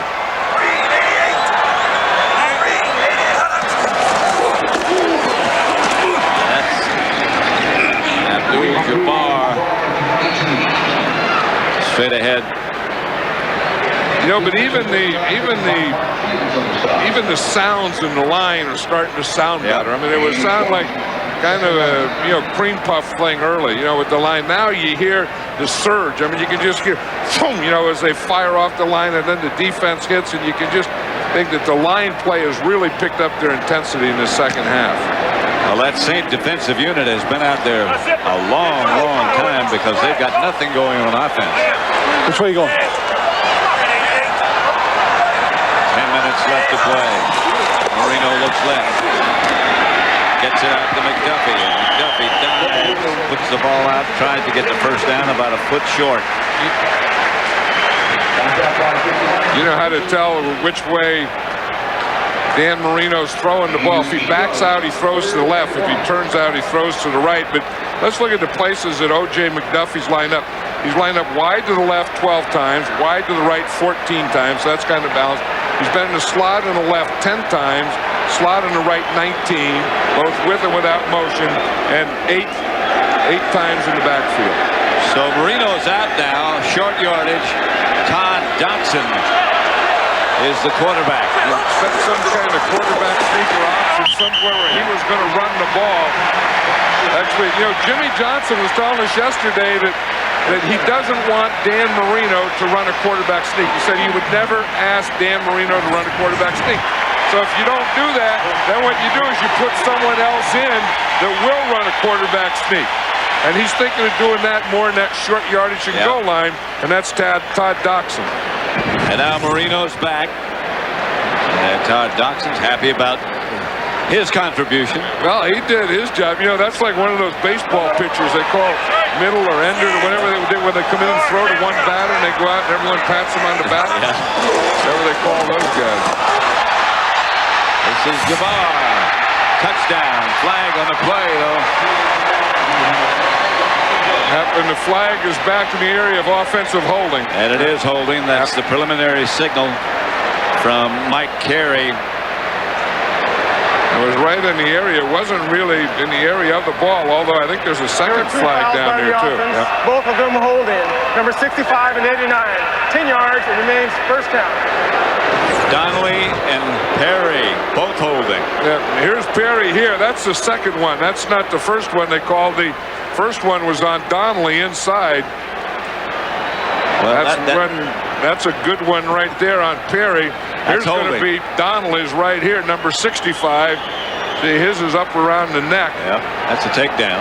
Yeah, that's not bad. I mean, you're fighting in there. Everyone's spilling their guts out there. That stuff happens. What Donnelly did. That's not bad, I don't think. Ed Perry's was a bad one. Two tight ends set up. Marino back. Over the middle. Lamar Thomas inside the 10. Did you see the pass rush Leroy Glover had on that time? He had a spinner, and he almost got there. But there's nothing when you played 16 years like Dan Marino, and you're as good as he is. There's nothing that bothers him. Now watch, he's going to get a spinner right here, and it's going to happen right here in front of him. You see the rush, and then the spin. Then he comes out of the spin, and he's right there. Dan Marino, I know he almost got there. Dan Marino can't step up, but one thing, great quarterbacks never look at the pass rush. They never look down to see who's rushing. 38 times for this year is a lot for Marino to throw. Aiming for McDuffie. Incomplete. You know, every time I see the Miami Dolphins, to me it's always Dan Marino. Yeah. He's had the burden of this offense on his shoulders forever. You hear about, you know, we're going to be a running team. We're not going to be this. It's not. But every time I see him, it's Dan Marino. And every time he's throwing strikes. Yeah, and I mean, he just has it all. I mean, there's nothing that he can't do. You know, you say, well, he can't move. He has all those braces and he can't move, but he can move. You get close to him on a pass rush, he can move. Yeah, he can move around. This, for the length of time that they were in the huddle, this has to be a pass play. Out of the shotgun. Marino, touchdown. McDuffie, his third.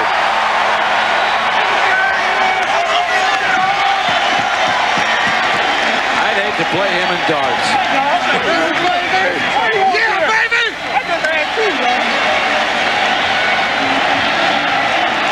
You know, the great thing of it, he's done it so many times. That old thing, you know, when you throw a touchdown pass or score a touchdown, act like you've done it before. There's nobody other than Barry Sanders that does better at acting like they've done it before than Dan Marino. Yeah. Well, he has. Act like you've been there before and you're going to be there again, and that's exactly how he does. He plays football as a giant. 401 touchdown passes by Marino. The first 3 touchdown game for McDuffie in his career. Right there.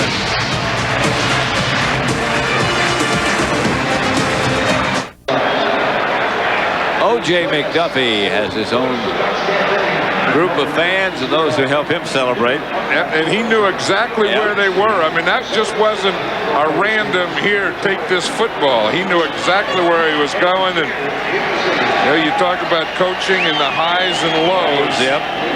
There's a low. The Dolphins have had the ball. They get ready to kick off and do kick off. Gulliford's going to bring it out of the end zone. They've had it twice as long. Twice as long. Miami has than New Orleans. Don't win many like that. Miami 30. New Orleans 10. Marino's 22 out of 40. You know, as Joe Gibbs used to say, Pat, there's a guy who played his guts out. Yeah. And they wrapped him up. For those of you expecting to see World's Funniest, it'll be seen following football, except on the West Coast, where it'll be seen at its regular time. The Dolphins have dominated just about every phase of the game, other than the early moments when the Saints got ahead on a field goal. Marino, some earlier moments. Touchdown McDuffie. Well, O.J. McDuffie has 3 touchdowns, and we're going to see him right now. There's the second one. A heck of a job of just getting that ball inside. Just breaking the plane. Here's the last. Well, that was the last one. Now we get back to Collins' trouble as he shovels it ahead to Aaron Craver. You know how many yards the Saints have had this second half? They've had 14 yards. Well, they just about double their yards with that shovel completion to Aaron Craver. And that's the thing, you know, we were talking about is complete domination by this Miami Dolphins in the second half. Jay McDuffie's had some day. Here's Collins back to throw. He's going to throw on every down. The pass is picked off by Buckley. Terrell Buckley, off-balance throw by Collins, and Buckley comes up with the ball and gives it back to the Dolphins.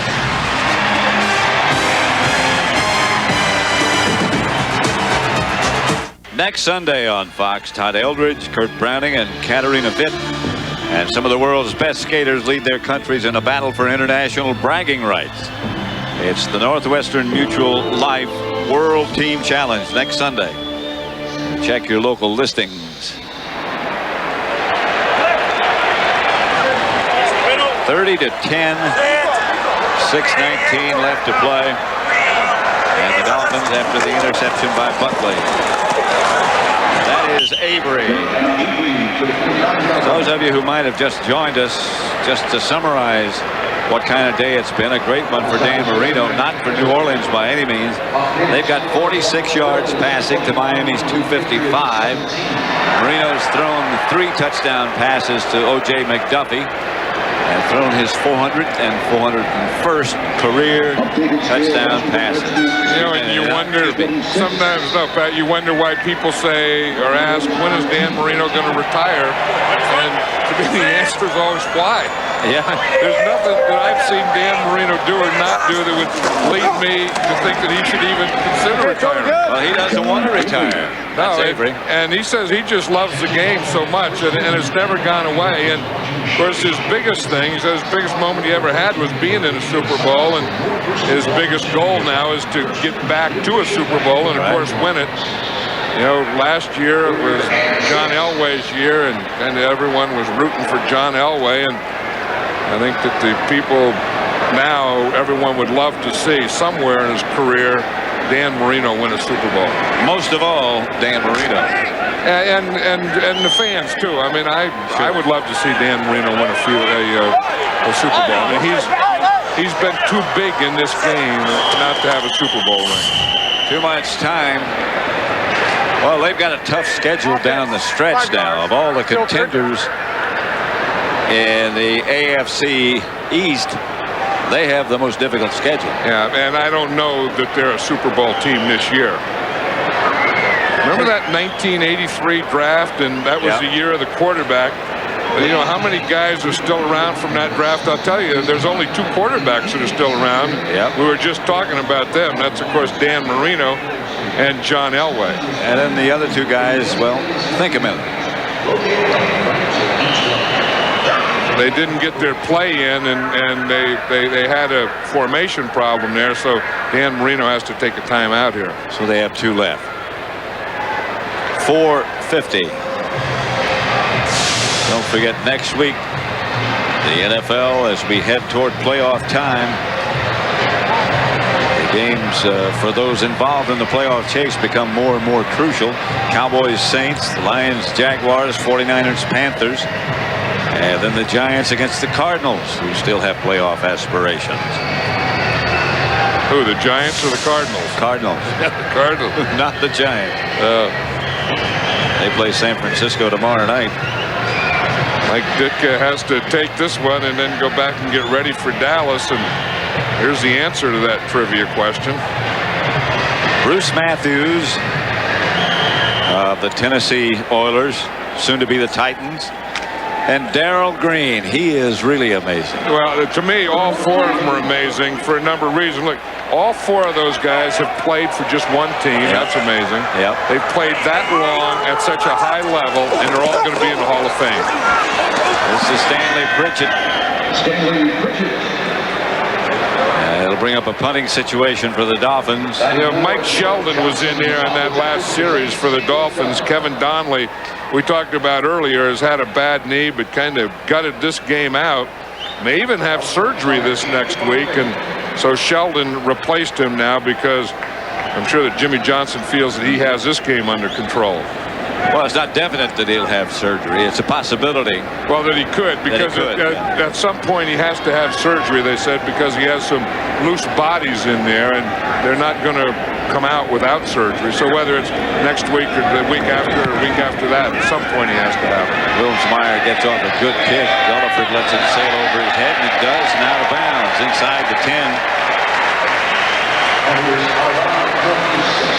Tonight, after World's Funniest and The Simpsons, Marion Ross is the grandma you'd love to hate. On an all-new That 70s Shows, plus does Mulder have a secret life? Find out on an all-new episode of The X-Files. It all starts tonight following football, only right here on Fox. Pro Players Stadium. It will be the site of Super Bowl 33. Come the end of this season, January. We'll be back.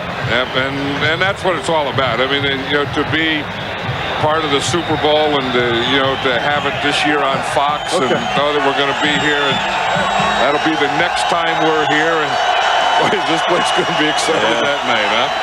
Here's Collins. Pass caught. And they move it out to about the 35. Caught by Cameron Cleveland. That's his first catch of the day. He's had a good year, Cam Cleveland. Yeah, he's a rookie tight end who was the leading tight end rookie receivers. I mean, he's caught more than any other rookie. Except Randy Moss. Yeah. He's the second leading receiver, period. He's the leading tight end receiver. Right. Here's Collins again. This was incomplete. Collins pass is for Cleveland, number 85, incomplete. Second and 10. We're talking about the difficult schedules. Miami, the most difficult. We mentioned this was coming into today. New Orleans still had playoff hopes alive. I suppose mathematically they still do. They have the second most difficult schedule.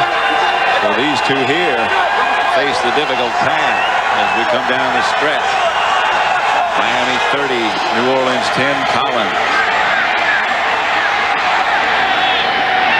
Well, the Dolphins are going to have a fight to get into playoffs, and as Jimmy Johnson said yesterday, two guys changed the AFC Eastern Division. That was Vinny Testaverde and Doug Flutie. I mean, both before, of them.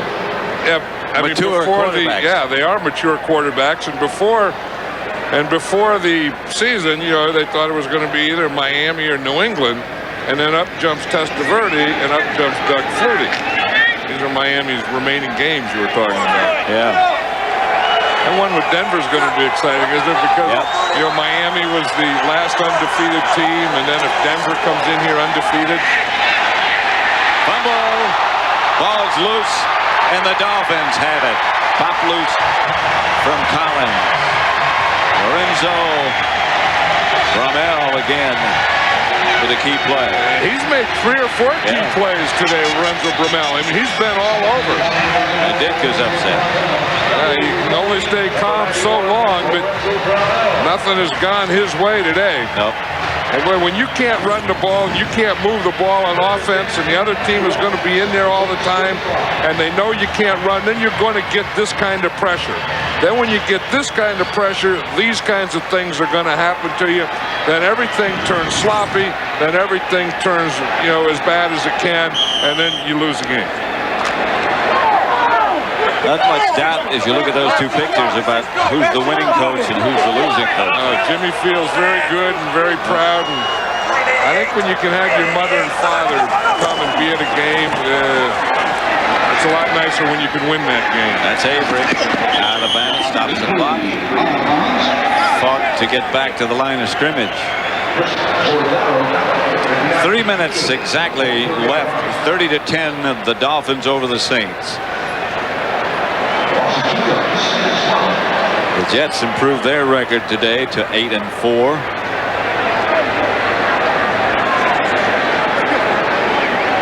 New Orleans' remaining games are Dallas, Atlanta, Arizona, and Buffalo.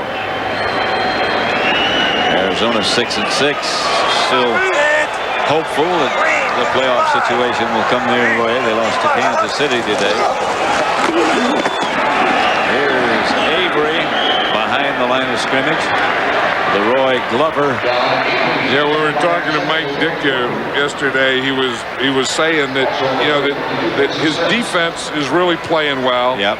And that if he could get the offense to get some consistency, to be able to run the ball, then he thinks that Kerry Collins can throw it well enough that they could be a pretty good team. But those things didn't happen today. I mean, I think he got the defensive part of it, especially in the first half.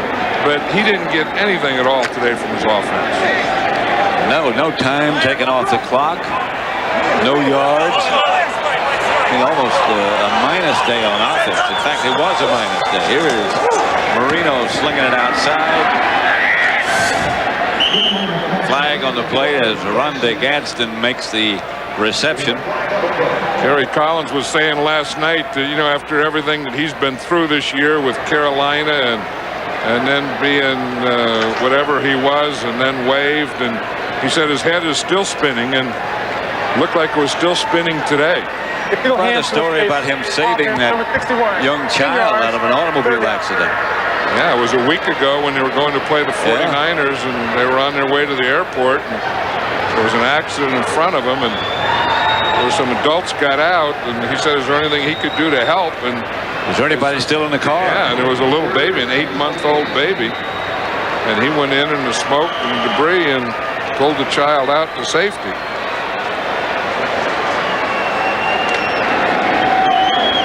So he has had some good moments. Some high moments. That mingled in with a whole bunch moments, of low and bad moments. Marino out of the shotgun. 2 minutes, 7 seconds left. Marino throws high over the middle, intended for Wazeke. Marino's still competing, though. I mean, he's out there, he's coaching, he's telling the guys, tell you Wazeke, what he's supposed to do. Unnecessary roughness. Number 91 on the defense. He is also ejected. Brady Smith. Personal foul is also thrown out of the game. I didn't see what happened, but that must have been serious. When Mike Ditka's over there, they throw him out, then Mike Ditka yelled at him. Unnecessary roughness. Defense number 91. Number 91 is also ejected. 15 yards, automatic, first down. By Carey and his crew.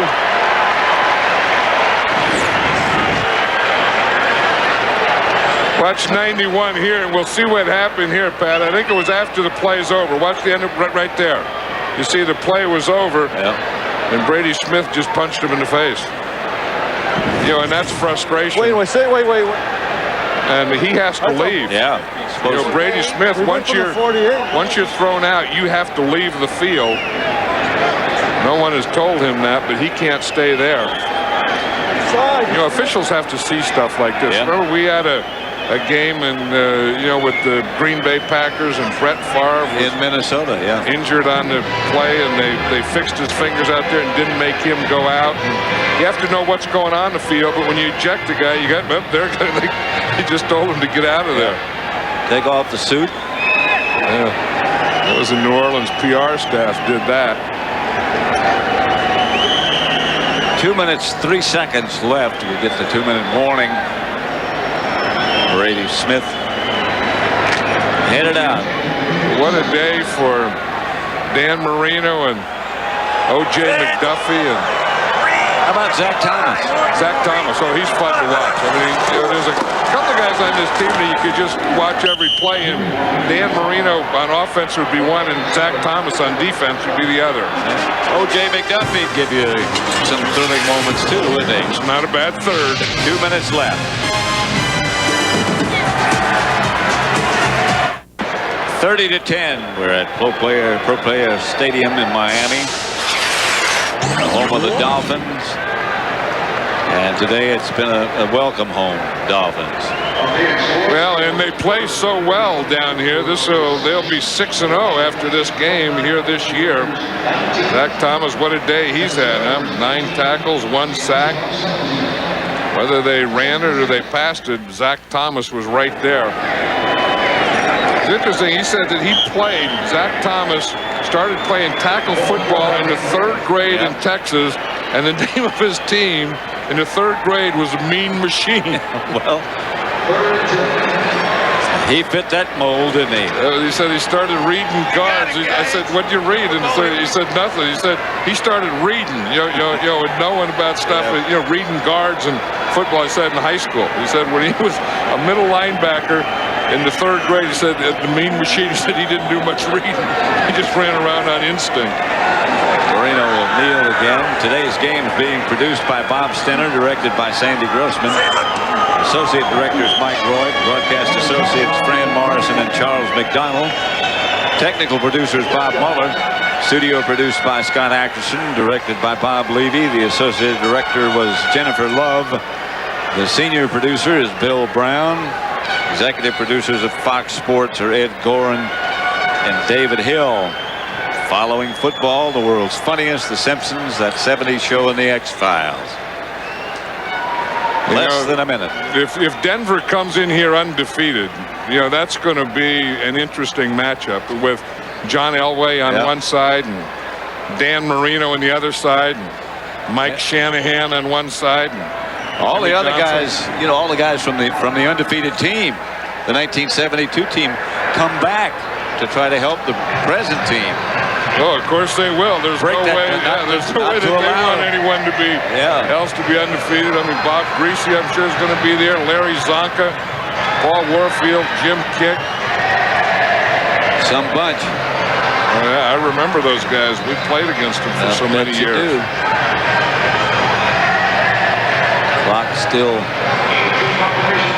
Clock is stopped actually now with 36 seconds left. Marino, a happy day.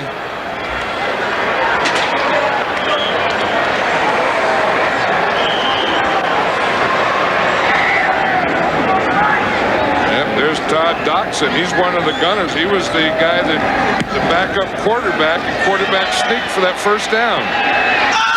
Fair catch by Gulliford. 30-10 the score, and the Saints offensive unit comes on, and I can't imagine what they'll try to do.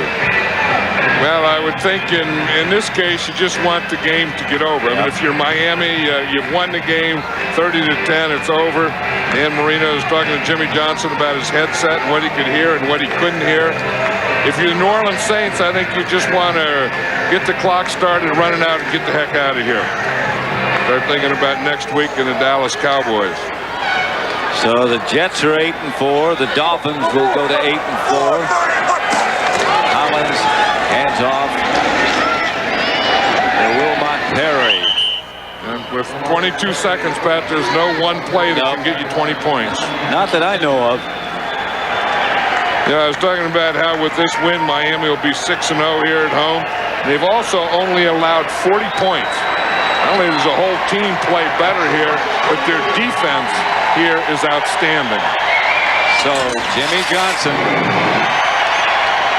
has his team at 8-4, tied with the Jets and perhaps with Buffalo. It depends on what happens to them later. Well, that's going on right now. 30-10, Miami over New Orleans.